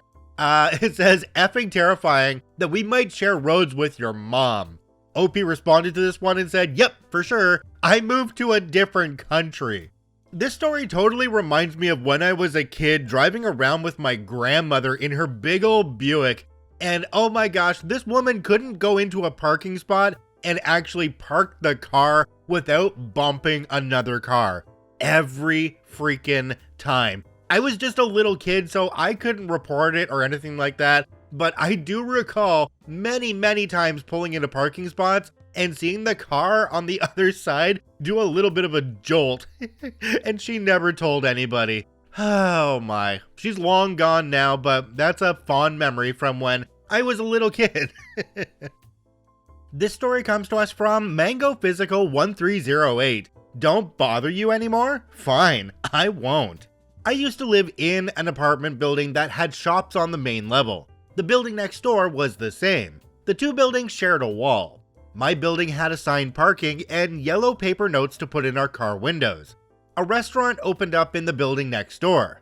Their owner, manager, and staff began parking in my spot, as well as our neighbors.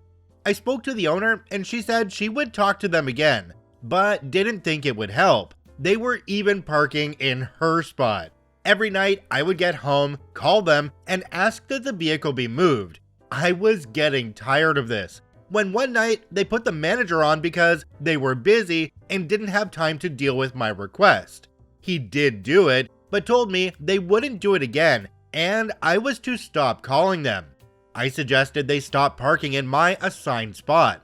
He told me he had too many staff to control where they parked, and he was sure they were not parking in my spot and it was probably a customer. You know, because customers always park behind a business and then walk around to the front to get in. The next time I worked evening shifts. I got home and this time there was a Range Rover parked in my spot. I dutifully called the tow truck and not the restaurant. I had to wait for a second tow truck because the first one was not equipped to move a vehicle of that type. Something about being jacked up and stuff. They explained it, and the wait was because I didn't know enough to be able to answer their questions about the truck, so they could send out the right truck first. They towed it, and I went in and went to bed. A few hours later, I was awakened by a phone call from the towing company. I had towed the owner, and he was telling them that it was his parking spot and that I had no right to tow him. They were going to bill me for the tow. I told the caller about my landlord's parking permits, the numerous phone calls to have them move, about being told not to bother them anymore, and that his restaurant was in the next building with a separate parking lot. We said goodbye, and I never heard anything more about it. I was also able to park in my spot after. I told my neighbor, and he told me just to be safe, I should tell the owner of the other building. I popped into her shop and told her. She replied with something to the effect of, "You towed the Range Rover?" I said yes. She started to laugh and basically said, "Good for you," and told me it was the restaurant owner's truck. Still makes me smile when I think of it. Jumping down to the comment section on this one, there's one from a user called Navy Shooter NS. It says, "Nicely done. It's a shame folks don't listen until there's an actual real cost and result that hits them." Another commenter called Sexy Squid 89 said, "When they say there's nothing they can do, if it costs them money all of a sudden, there's lots they can do." OP just happened to get lucky that it was the owner's vehicle parked there this time, and this is the time that he decided to have them towed. I think after the first couple of times, I probably would have started the towing then, and not waiting and calling them every night. That's just not something that you really have to do. If it's your parking spot and you've given them warning, call the tow truck. Let them deal with it. This story comes to us from Royal Librarian 4201. Well, if you are quoting company rules, I'll follow them exactly as it is. This was done by an ex-colleague. Well, this happened a few years ago when I was working as a techno manager in an Indian startup IT firm. It was a small firm with less than 50 employees, and there were two founders. Let's call them Vicky and Joel.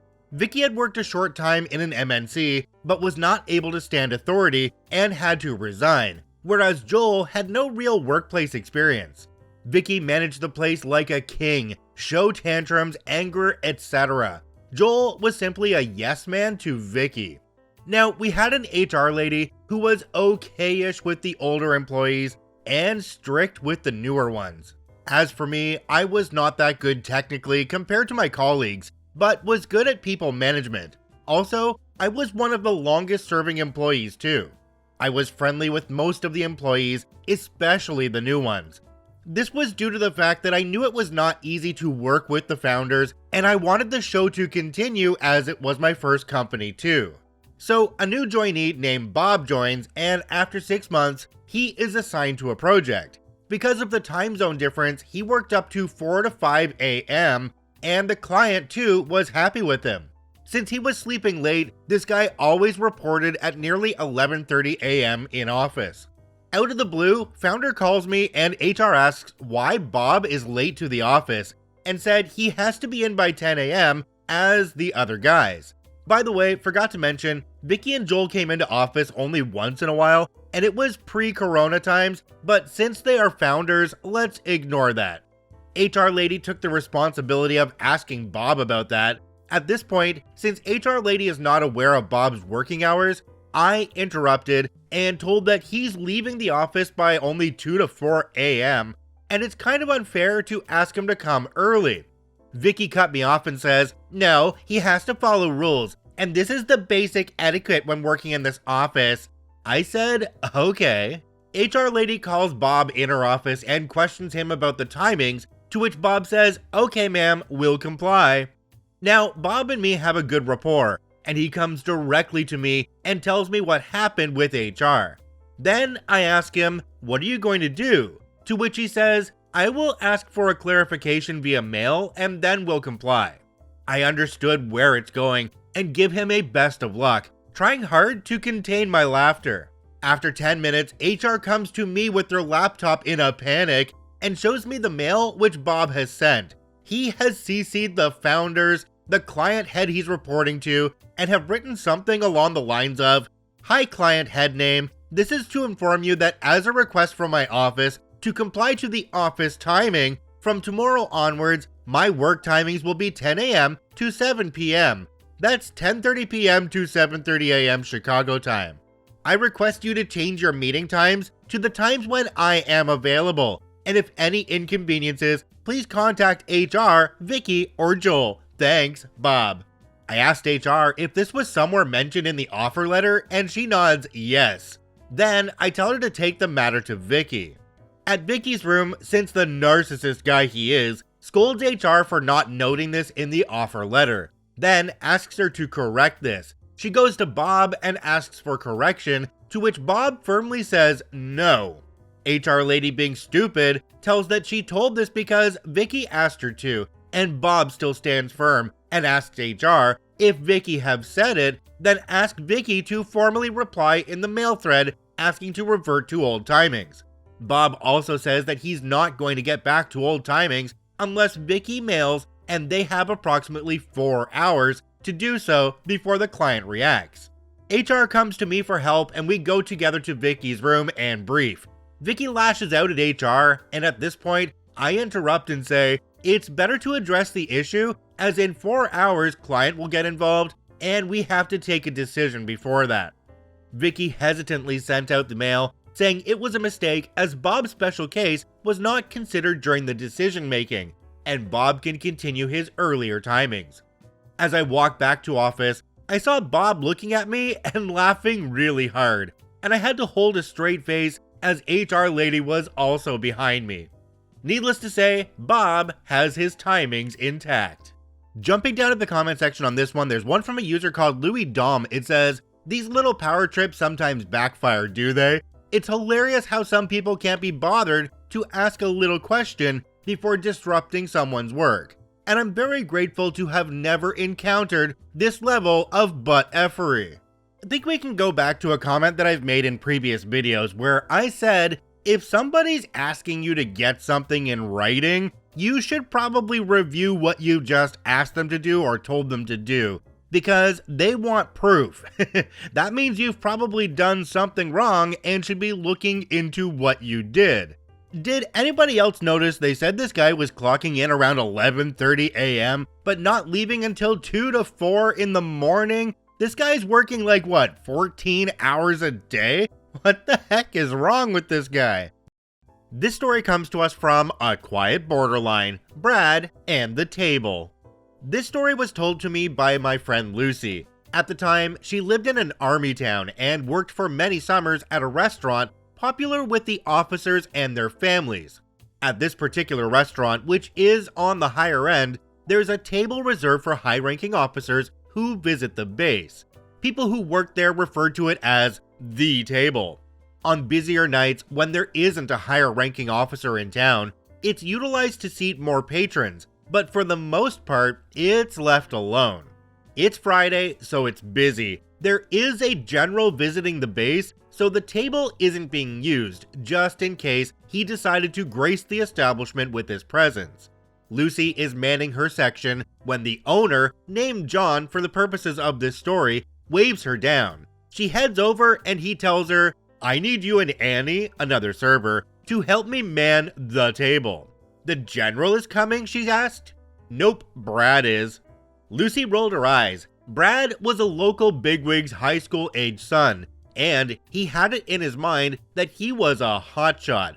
He frequented the restaurant with his girl of the week and proceeded to make a nuisance of himself every time, but not enough to the point that he was asked to leave. Lucy asked John, "Are you sure? What if the general wants to eat dinner with us?"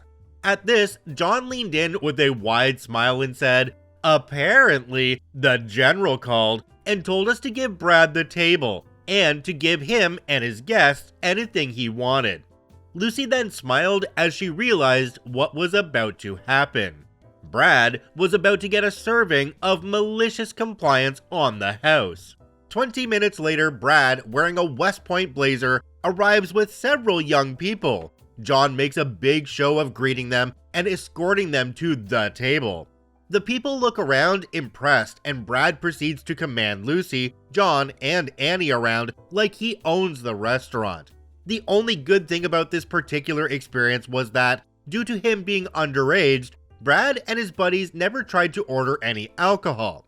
Brad proceeded to be a nuisance, demanding more appetizers, sending food back because it wasn't cooked just right, ordering the most expensive entrees on the menu, yada yada yada. Lucy, Annie, and John continue with this, smiling as more and more food is added to the table. It's time for the check. Lucy told me that the entire group managed to rack up $843.29, not counting the mandatory gratuity because the party is above a certain size. Brad gets the bill, and he flips out. "What is this?" he barked, waving the check. "It's your check," John said. "The general said to let you order anything you wanted." Brad stands up to argue, and that's when the host rushes up, her face white. "John, the general is here," she whispered. Everyone turns to look, and there's the general with his entourage. John excuses himself before going over. He and the general start to talk for a few minutes, and Lucy notices Brad turning white and starting to get out of his seat. Annie looked at him and said, "You better not try a dine and dash." She said, "I really don't want to have to sick these nice officers on you." Brad sat down and fidgeted. John and the general come back to the table. Making eye contact with Brad, John said, "Brad, you said the good general here insisted you have the table and that you can order anything you want. Is this true?"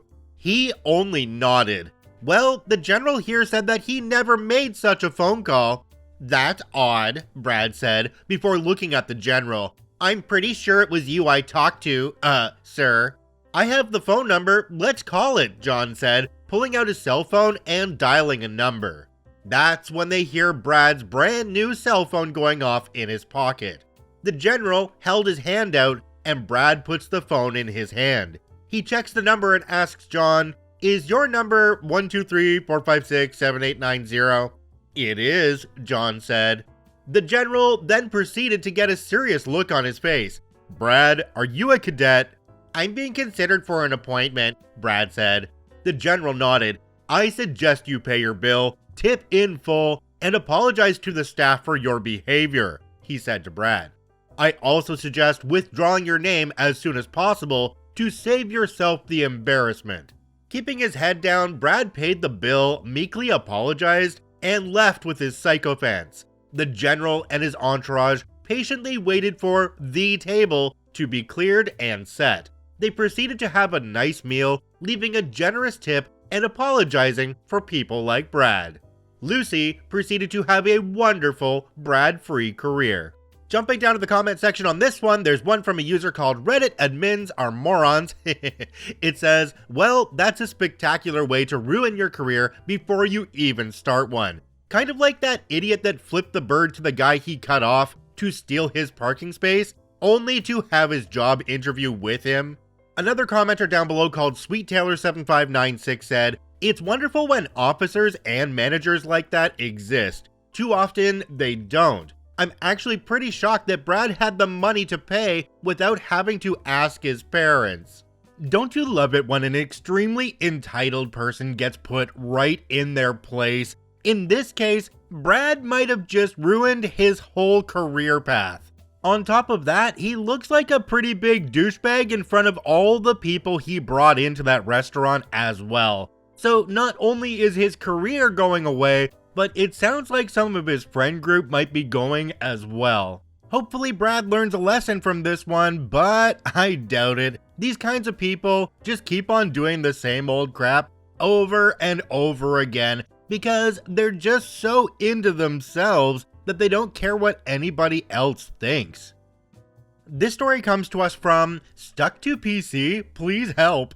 Want us to strictly follow company policies? No problem. This malicious compliance comes from a few years ago when I was working as an external developer for a software house. The team was great and the lead developer, let's call him Mark, was simply the best to work with. He was a very skilled developer with also the ability to easily coordinate the team's tasks. We also had a manager, John, who was also very friendly and easy to talk to. Our job was going smoothly. The company tracked the progress of the various projects in a software where John divided them in various steps. John set up these steps very broadly: analysis, initial setup, development, release, maintenance, to avoid creating too many of them. We then needed to input the time we spent on each of these steps. If the project was missing some steps or hit the budget cap, we couldn't input our timesheets and, technically, weren't allowed to start working. Per company policy, our duty was to inform our direct supervisor about this issue. In this case, Mark. He then should have informed John, who finally would have to increase the cap. As the good manager that he was, John knew all these steps were a huge waste of Mark's and our time. So he allowed us to temporarily sign our timesheets locally and start or continue our work, gather himself all of our cap increase requests together, do all of them simultaneously, and then directly let us know we could input our timesheets in the software. Then, the company got acquired by a hedge fund. Suddenly, a lot of new middle managers appeared, and John was moved to a higher position in a different department. To replace him, they hired Phil. Phil tried to present himself as the open to everyone's requests manager, but it became obvious pretty quickly that he was more a I'll stick to company policies as harder as I can guy, probably to appeal to his ego or to some higher up. First thing he did was to completely change the project's organization to better check the project advancement. Now, in a project, every task, every little change had its own step and budget cap. Remember that if the step was not in the software, we weren't allowed to start working on it. He then enforced our daily timesheets input. It became mandatory to input them at maximum the next day, so we could be more responsible about marking the project progress. It could have been okay if it wasn't for the fact that projects' budgets were drastically reduced. Basically, after reaching the middle of our development, we already reached those caps and could not insert any more timesheets. When we started asking Phil about creating those steps or raising the budget caps, like we did with John, he quickly redirected us to Mark, as that was the company policy and the proper chain of command. Mark's job quickly became hell, as he basically had to spend half the day asking Phil to create project steps or raise caps. We knew we were bothering Mark, and he knew we couldn't do anything else. He tried to talk to Phil about easing these policies, but without success. At the end of the month, everyone was behind with the timesheets input, and some tasks were not started at all. Phil gathered us and other teams and started his rant about how it was our fault since we required too much time to do our job, and it was not acceptable. As our team leader, Mark was particularly targeted and probably missed some bonuses that he had no problem getting when John was the manager. His fault? Not letting Phil know soon enough that steps weren't available or budget caps were reached. It was enough for him. It was time to maliciously comply to company policies. He asked Phil to let us stay some minutes after the meeting to explain us how to resolve these issues. He agreed, but wanted to stay in the meeting too. Mark calmly said to us, "It is imperative that you tell me, and only me, that steps are missing or caps have been reached as soon as you notice. You must send me an email with this precise subject. I'll then inform Phil. Only mail requests will be accepted." He remarked various times that the mail needed to have a specific subject format, like Project X, Step Y, missing, or Project X, Step Y, cap reached. And every time he was looking at us with a look that was saying, "Just do like I say, trust me." We started doing exactly what he told us, and soon discovered why he was so confident. A few days passed, and an angry Phil stormed in our room, yelling at Mark that his behavior was unacceptable, and an urgent meeting with the higher-ups was scheduled in a few minutes. Mark went, and after about half an hour, returned with a satisfied smile on his face, and after him, a defeated Phil. He later told us that he basically set up a forwarding rule in his mailbox, which forwarded to Phil every single mail whose subjects matched the patterns above, with a predefined text like, "Dear Phil, I'd like to inform you that the team brought to my attention the fact that Project X ID missing step Y or similar." In those few days, he submerged Phil's mailbox with our requests. Phil probably hoped that the outcome of the meeting would have went in his favor, but the higher-up stated that no company policy was violated. Mark wasn't spamming, as those were all legitimate work-related emails, and was Phil's duty to appropriately manage the situation. Also, Mark now had proof that he was immediately notifying Phil about the project issues, so nothing could be his or our fault anymore. I stopped working for the company shortly after, but after a few months, they told me that Phil was demoted and moved to another position with lesser responsibilities. Jumping down to the comment section on this one, there's one from a user called Gemini27. It says, "I wonder how many times in that last meeting, Mark said, as per Phil's new policy, demanding ABC, he was informed of X at this time and date, and here's the proof."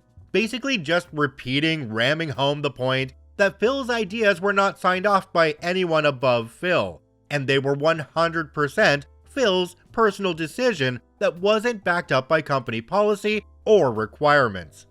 Another user down below called Chaotic Bear said, "Never ever get on the wrong side of someone who can automate sending emails." So I guess you could say at this company they all had their fill of Phil. I like how at the beginning of this story, OP painted a picture of a company that was just working really well. Then the hedge fund came in, a whole bunch of other managers showed up, and everything went to crap. But Mark was still there, and Mark was still the wonderful person that Mark was before. And then Mark asked them for a very specific task done a very specific way, and the people there had to know that Mark had something up his sleeve. This story comes to us from a random teacher, debit cards. I work at Woodforest National Bank. For those who don't know, it's a bank based out of Texas, located primarily on the East Coast inside of Walmart. This story happened about a month ago. One of our usual entitled Karen customers comes into the bank demanding we print her a new debit card because she lost her old one. We issued debit cards the same day, so long as they pay a debit card fee, $10 for a reprint or $15 for a new card, waived for certain accounts. A reprint was a simple task, so I print her card and send her on her way. She then walks back into the bank because the last two numbers were slightly rubbed off. This is due to how the machine prints the cards and is pretty common. "I want you to print this card again." "Is it not working?" "Look at the last two numbers. Other banks don't give me cards with rubbed off numbers." "I'm sorry, ma'am, but sometimes that happens with the machine. It rubs part of the numbers off when activating the chip." "I don't care. It looks terrible. Do it again." "Ma'am, I don't think this is a good idea. We really don't have control over how the machine..." Entitled Karen raised her voice. "I don't care what you have to do. Just print my card again so it looks nice." She takes a pair of scissors and cuts up the card into tiny pieces in front of me. "Print the effing card now, or do I have to close my account and contact market manager's name?" The market manager isn't someone you would know unless you have had a conversation with him before. It's obvious she's trying to name drop him to get me to shut up and comply. Cue Malicious Compliance. I turn over to my manager and he gives me a nod. I then put on a devious smile and say, "Absolutely, ma'am, but to ensure this won't happen again, we will need to change the numbers. So I'm going to need you to sign some things." "See, was that so hard?" We then spend the next 10 minutes printing out new cards until we get one that doesn't have the numbers slightly rubbed off. Each time the card isn't to her liking, she cuts it up and says to do it again.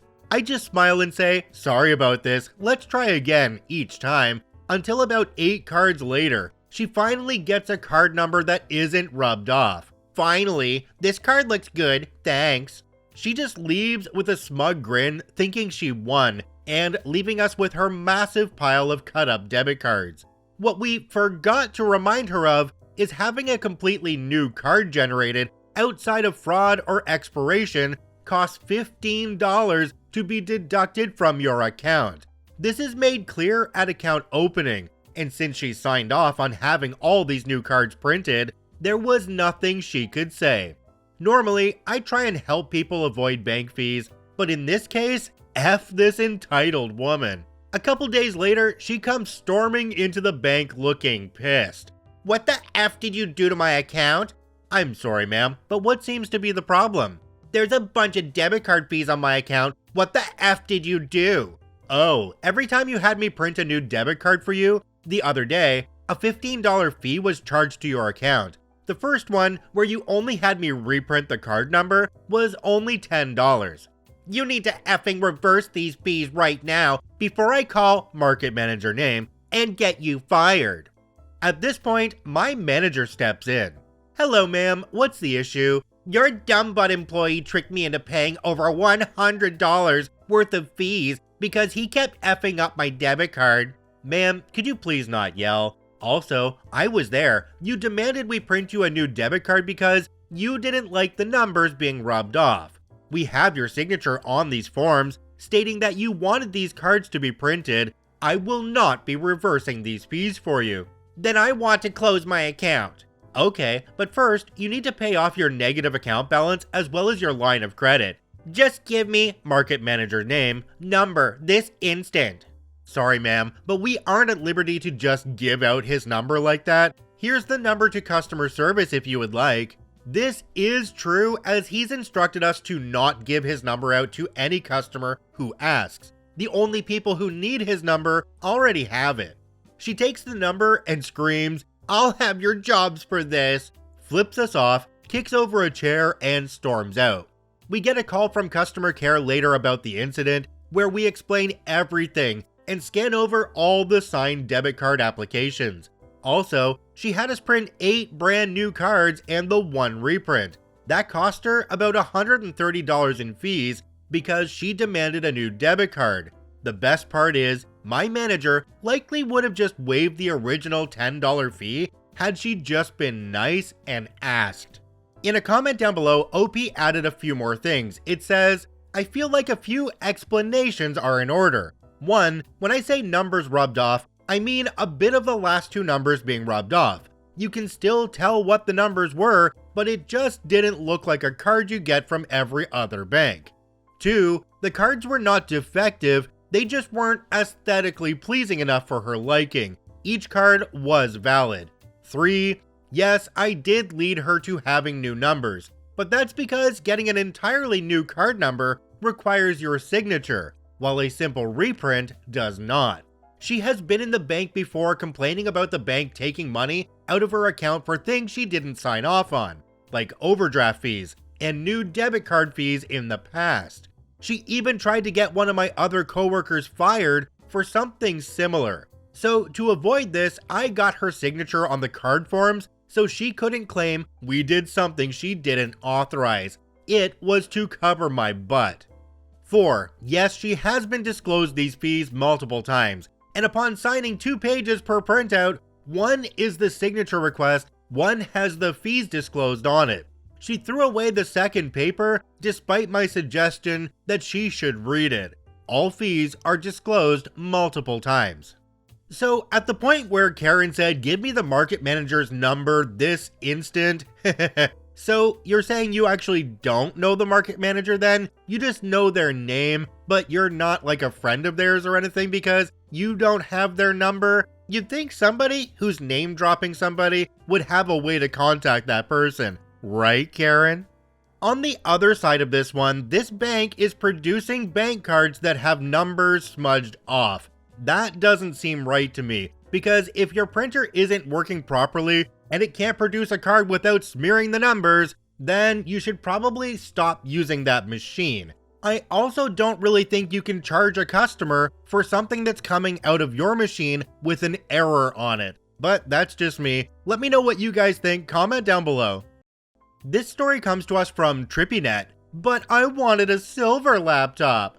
First time posting here, so apologies for any mistakes. This story dates back to about 9 years ago when I, 31 male, at the time this story took place, worked as a lead IT technician for a very large multinational company. It's a bit long, so sorry about that. The company had a range of different laptops available for employees to choose from that were classified by their size and weight. This is important later, including standard laptops, a typical laptop with a 14-inch screen, as well as lightweight laptops, smaller, thinner, and with a 12.5-inch screen, handy if you're a frequent traveler. Most of these laptops were pretty boring, gray business devices, nothing special to look at. Anyway, one day the computer manufacturer introduced a new lightweight laptop model that was silver in color and far more sleek and good looking than the previous gray model. We deployed a few of these around the building and soon got a visit from a lady who'd seen one of her colleagues with a shiny new silver laptop and had developed a severe case of shiny device envy. I'll call her Shiny Employee for the purpose of this story. How do I go about getting one of those smaller laptops? Your current standard laptop isn't due to be replaced yet, but you can request a change to a lightweight laptop on the IT website. Your manager will need to approve it, however. Now, to be honest, I wasn't a particular fan of people who waste the company's money simply by wanting the latest shiny gadget, especially because it creates additional work for my team and involves replacing equipment that is still perfectly functional and within warranty. But I behaved in a professional manner and simply towed the company line. Shiny Employee walked away, and the next day an approved request came through for a lightweight laptop. Fair enough. What she didn't know was that company policy dictated that we only provided a brand new laptop if we didn't have usable second-hand laptops in stock, those handed back to IT from people who had left the company. Being the good IT tech that I am, I scoured our return shelf, and sure enough, there was a used lightweight laptop in stock. Unfortunately for this lady, it was last year's gray model, but rules are rules, so I asked one of my team to prep it for her. She's then told that it's ready and comes along to pick it up. She takes one look at it and promptly throws a tantrum. "This isn't the one I wanted the silver one." Sorry, company policy is that we can only order a new laptop if we don't have usable second-hand ones in stock. "But this is not the one I ordered." Yes, it is. You ordered a lightweight laptop, and this is exactly what we've set up for you. I turn the laptop over and show her the company sticker confirming it to be the same classification of lightweight laptop as her request, and show her that it is physically smaller and lighter than her existing laptop. "No, I wanted a new silver one. This is unacceptable. I'm going to complain to your boss." She stormed off in a huff, and I could soon hear her complaining inside my boss's office. Unfortunately, although my boss knew I was just following process, he couldn't handle all of the repeated moaning and soon folded and asked me to order a new device for her. I wasn't at all pleased about being overruled when I was simply applying company policy, particularly when it's just a waste of money for a shiny employee that wants the latest silver gadget. So cue malicious compliance time. I could have just scoured our shelf of brand new laptops and dug out a new one for her. We installed dozens of laptops a week. It was a big company, so we always had plenty of new ones in stock. But I was told to order a new one, so that's the process I'd follow. "Okay, we can order a brand new silver one for you, but you'll need to raise another request ticket so we can order the laptop from it." I said this knowing full well that this ticket would go to Shiny Employee's manager once again for approval, a manager who has a finite department budget. Sure enough, an hour later, I get a phone call from Shiny Employee's manager. Why is shiny employee ordering yet another laptop? She didn't like the color of the laptop we'd prepared for her. It was gray and she wanted a silver one. How much is this going to cost me? Well, you'd still be paying the monthly lease cost on shiny employee's original laptop as it wasn't due for replacement, plus the lease cost of the lightweight laptop we prepared for her earlier, and there'll also be the lease cost for this new laptop as well. Oh, hell no, I'm not paying for all that. I'll reject this ticket and I'll have a word with her. A short while later, shiny employee returns. She's rather quiet and humble now after being chastised by her boss for trying to waste all his budget in the pursuit of having the latest shiny silver gadget. She quietly accepts the gray lightweight laptop we'd prepared earlier for her and then quickly departs. I spend the rest of the day with a grin on my face. OP added an edit at the bottom. It says, edit, as this question has been asked, I wanted to clarify something. The laptops are all on monthly leases, and the way it worked was that the lease cost was aligned to the last department that had the laptop. Once we redeploy a laptop to someone else, the lease is transferred. So as we'd essentially have her original laptop and rejected laptop sitting on our shelves for a bit, her department would still pay the leases until we gave them to someone else. Even if they're only there for a couple of months, that adds up quite quickly. Either way, it was an unnecessary cost that the manager understandably wanted to avoid. Jumping down to the comment section on this one, there's one from a user called Texas Yankee 212. It says, your boss has no balls.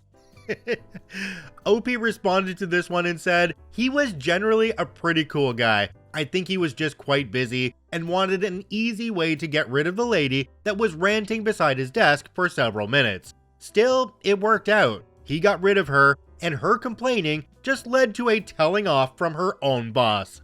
You see, Karen here doesn't care about the department budget. Karen only cares about how she looks when she's using her laptop. And if it's gray, then people will know it's old, and Karen can't have that. I think the only way this story could have been better was when Karen said that she didn't want the gray lightweight laptop. OP should have taken it back from her, walked back into the storage room, and then you'd hear the sound of a spray can rattling away, and he comes back out with that same gray laptop sprayed with silver paint. This story comes to us from A Quiet Borderline. You need to leave my car alone, if you say so. This is not my story, but my friend Adam's. Adam is a retired police officer, and this takes place in the mid-90s, back when Adam was a beat cop maybe a year or two into his service. At the time this story takes place, a firebug had targeted several businesses over the course of a 3-month period. The fires were put out, but they were getting bigger and bigger, causing thousands of dollars in damage. Everyone was on edge, and the police were patrolling the area every night to try and catch Mr. Firebug. On this particular night, in the middle of February, Adam and his partner Rick drew the short stick and thus were assigned to patrol part of the area. While on patrol, he notices a classic Mercedes-Benz pulling up to a house, and a familiar lady dressed in a thick fur coat steps out. He groans. It's the wife of a local business owner that every officer in this town has had the displeasure to ticket for various parking and traffic violations. It would have been fine if she were a nice lady or something, but no, her 3 default sentences were, "Don't you know who I am? Where's your manager or supervisor?" And, "I'll have your job."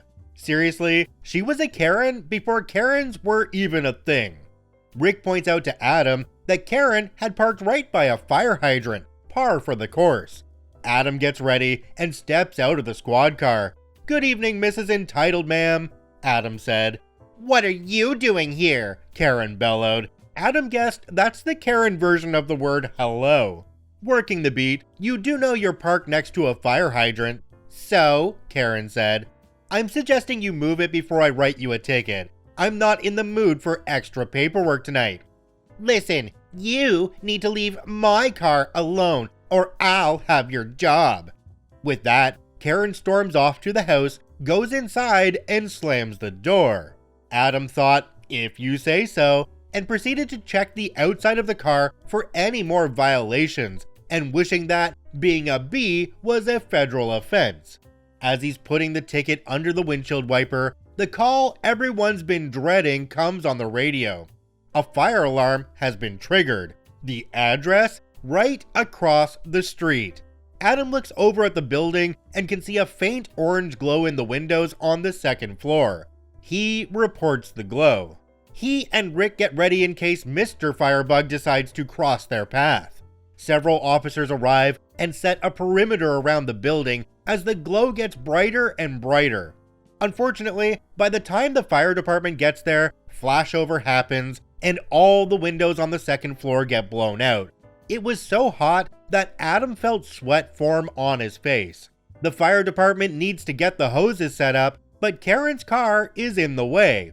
Using safety hammers, they break the windows and run the hoses through, getting everything set up in record time.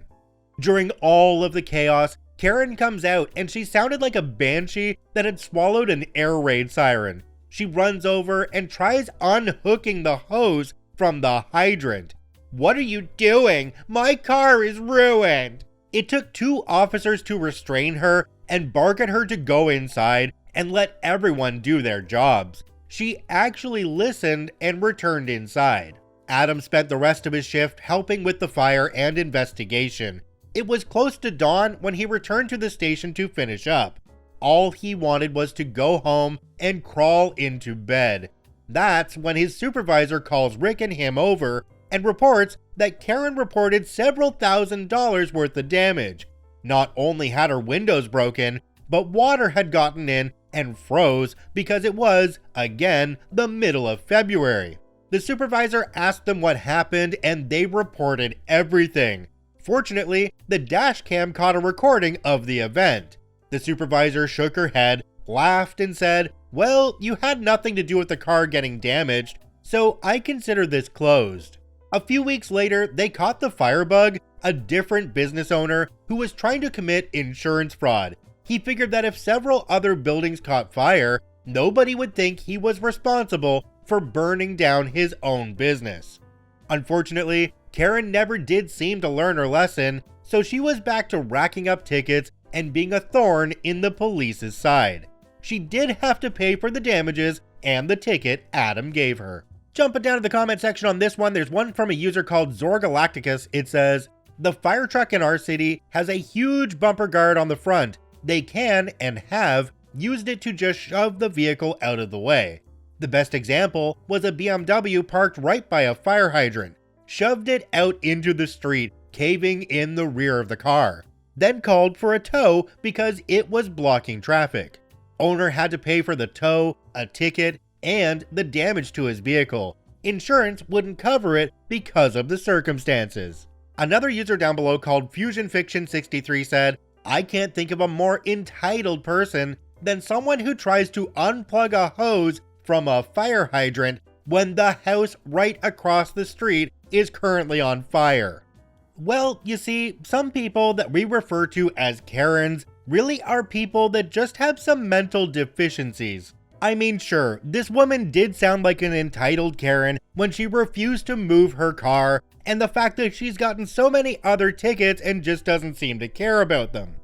But when she decided to undo the fire hose from the hydrant while there was a fire going on, that kind of changed her from being a Karen to being somebody who had some severe mental deficiencies, and maybe somebody should be looking into that.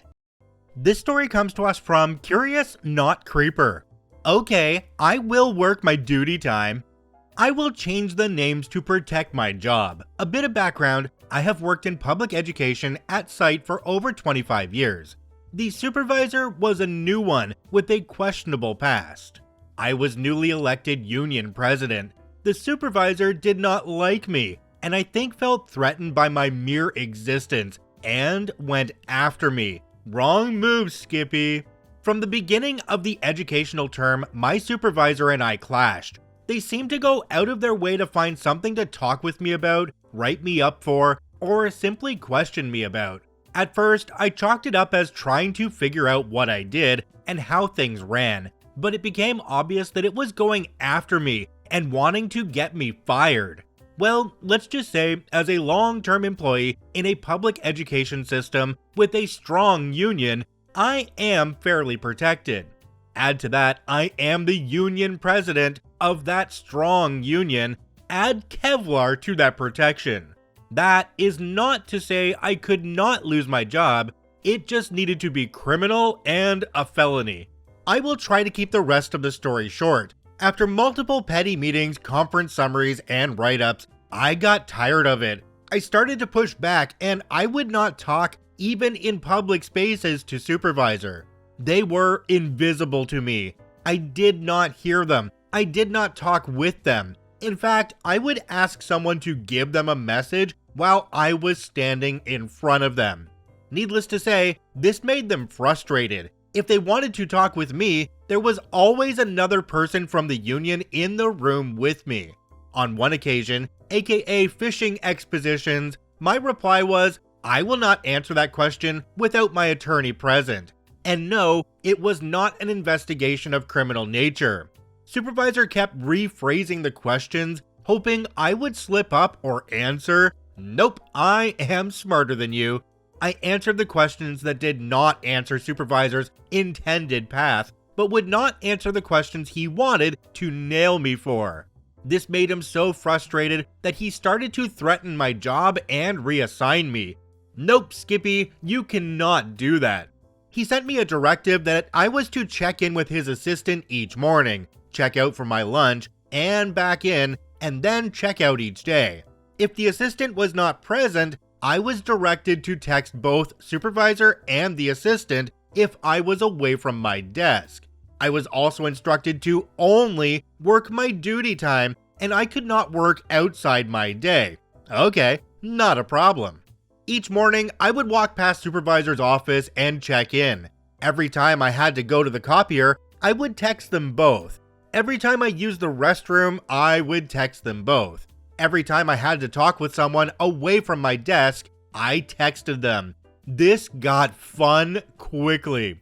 If I got called into a meeting by the dean or other higher administration, I told them I was not allowed away from my desk, office, classroom without supervisor's permission, and that they needed to call him to get that permission. Needless to say, I was following the directive to the letter and blowing things up with a smile. This lasted about 2 weeks before the dean and others started to get annoyed by the actions and directive of supervisor. The increased pressure upon supervisor became increased pressure on me.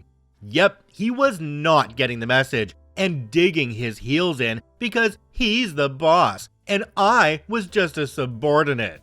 When I was fed up, I brought in the regional union representative, and they started to get very clear with not only supervisor, but the president of the educational institution that the next meeting would involve the union attorneys, and we would be filing legal action under the state and federal laws in regard to union busting.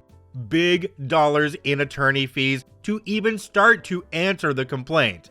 By the way, it cost us nothing for our attorneys and filing. Make a long story short, my life got much easier. He was not allowed to talk with me, and he was placed on administrative leave for the remainder of the year, and never returned to educational employment in the area.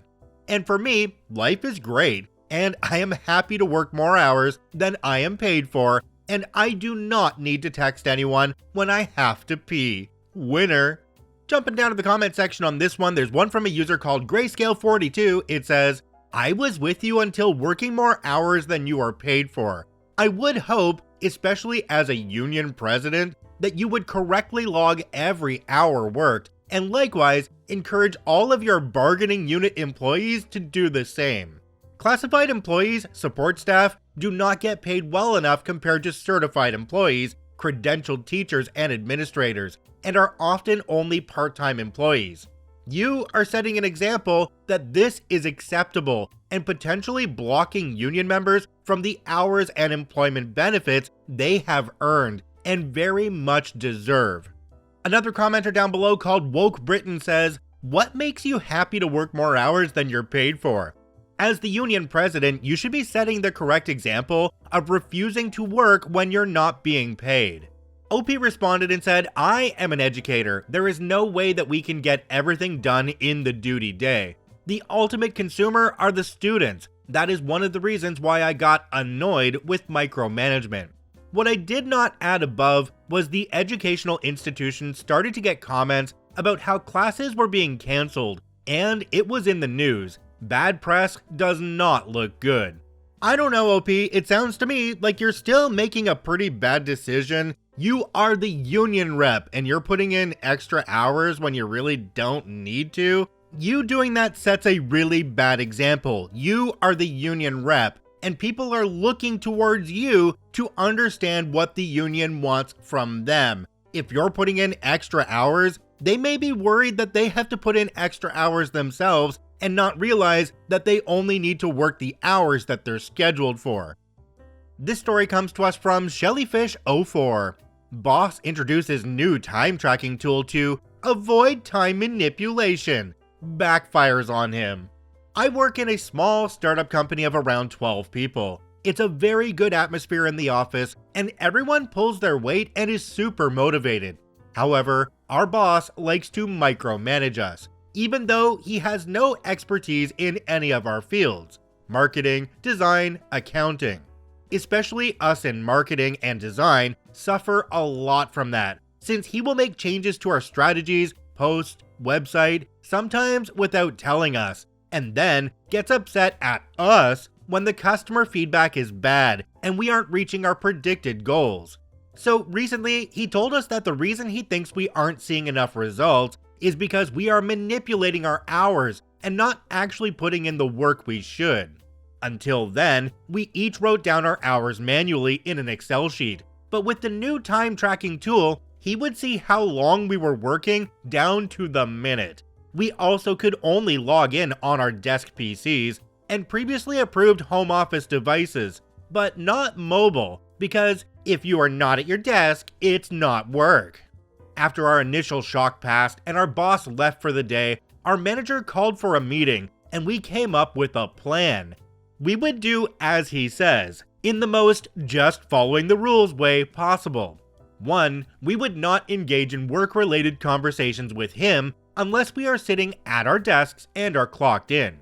2. Any questions by him which are asked after we are clocked out will only be answered once we clock in again the following day. 3. Every phone call, text message, or otherwise work-related thing outside of the office would only be answered once there was an option for us to clock in, either next day in office or, for some of us, on our home office device. 4. Since we no longer have the option to shift time manually, all work minutes and hours would be clocked exactly when they took place. Side note, in my country, weekends pay better, Sundays have to be paid double, and working after 8 p.m. warrants additional financial benefits by law.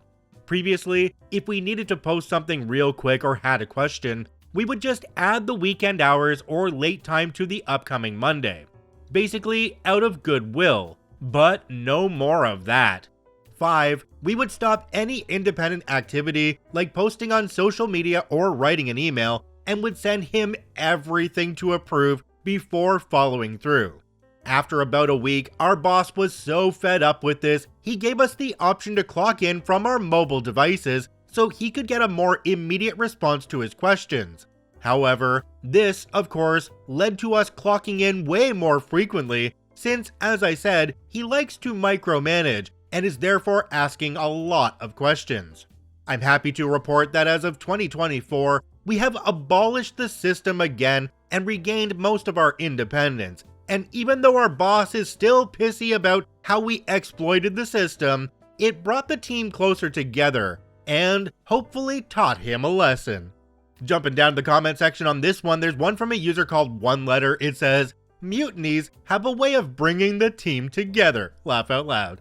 Another user down below called Tommy Gun Quartet said, "You didn't exploit the system. Continue logging weekend hours on the weekend. Get paid per your contract." This is completely right, OP. I don't see any reason to stop logging your hours, especially if it's going to get you paid more, and it is within your contract as well.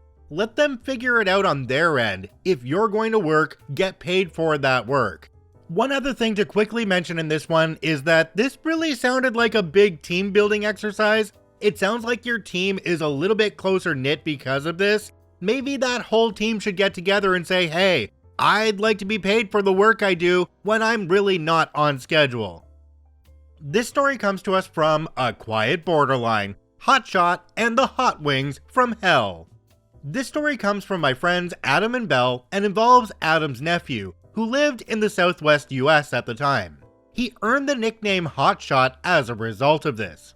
Nephew Hotshot was a braggart. He always had the loudest motorcycles, the hottest girls, and the highest scores at arcade games. According to Belle and Adam, he was a good kid, but he could have used a lesson in humility. Adam and Belle are visiting Hotshot and his family, and they decide to go out for dinner one night. Adam was looking up restaurants in the area and found a local place that advertised the Hot Wings from Hell. At this restaurant, there is a challenge where if you can finish 1 pound, about 10 pieces, of the Hot Wings from Hell, you get a picture and name on the Wall of Fame, a t-shirt that says, I ate the Hot Wings from Hell and survived, and your meal comped. As you can probably guess, Adam's recommendation they go there was an invitation for Hotshot to say, oh yeah, those wings are nothing. I can eat the hot wings without breaking a sweat. Adam, figuring this was the opportunity to teach Hotshot a lesson, said, oh yeah? $50 says you can't. You're on, Hotshot said, and they shook on it. They get settled in the restaurant and the waitress comes to take their order. Chest puffed out with pride, Hotshot said, I'm here for the Hot Wings challenge. The waitress rolled her eyes and said, okay, hot wings for Mr. Hotshot. She wrote it on her pad. Just so you know, that comes with all the free milk you want. It's here that Hotshot sealed his fate. I'll have a Bud Light on tap instead, if you don't mind. May the Lord have mercy on your soul, the waitress said, before shouting to the kitchen, Jack Bud at table 9 wants the Hot Wings from Hell with a Bud Light. No free milk. Their dinner comes out complete with disposable gloves to prevent capsaicin burns and a waiver. At this point, word has spread that some poor soul is about to complete the Hot Wings from Hell challenge, and a crowd gathers.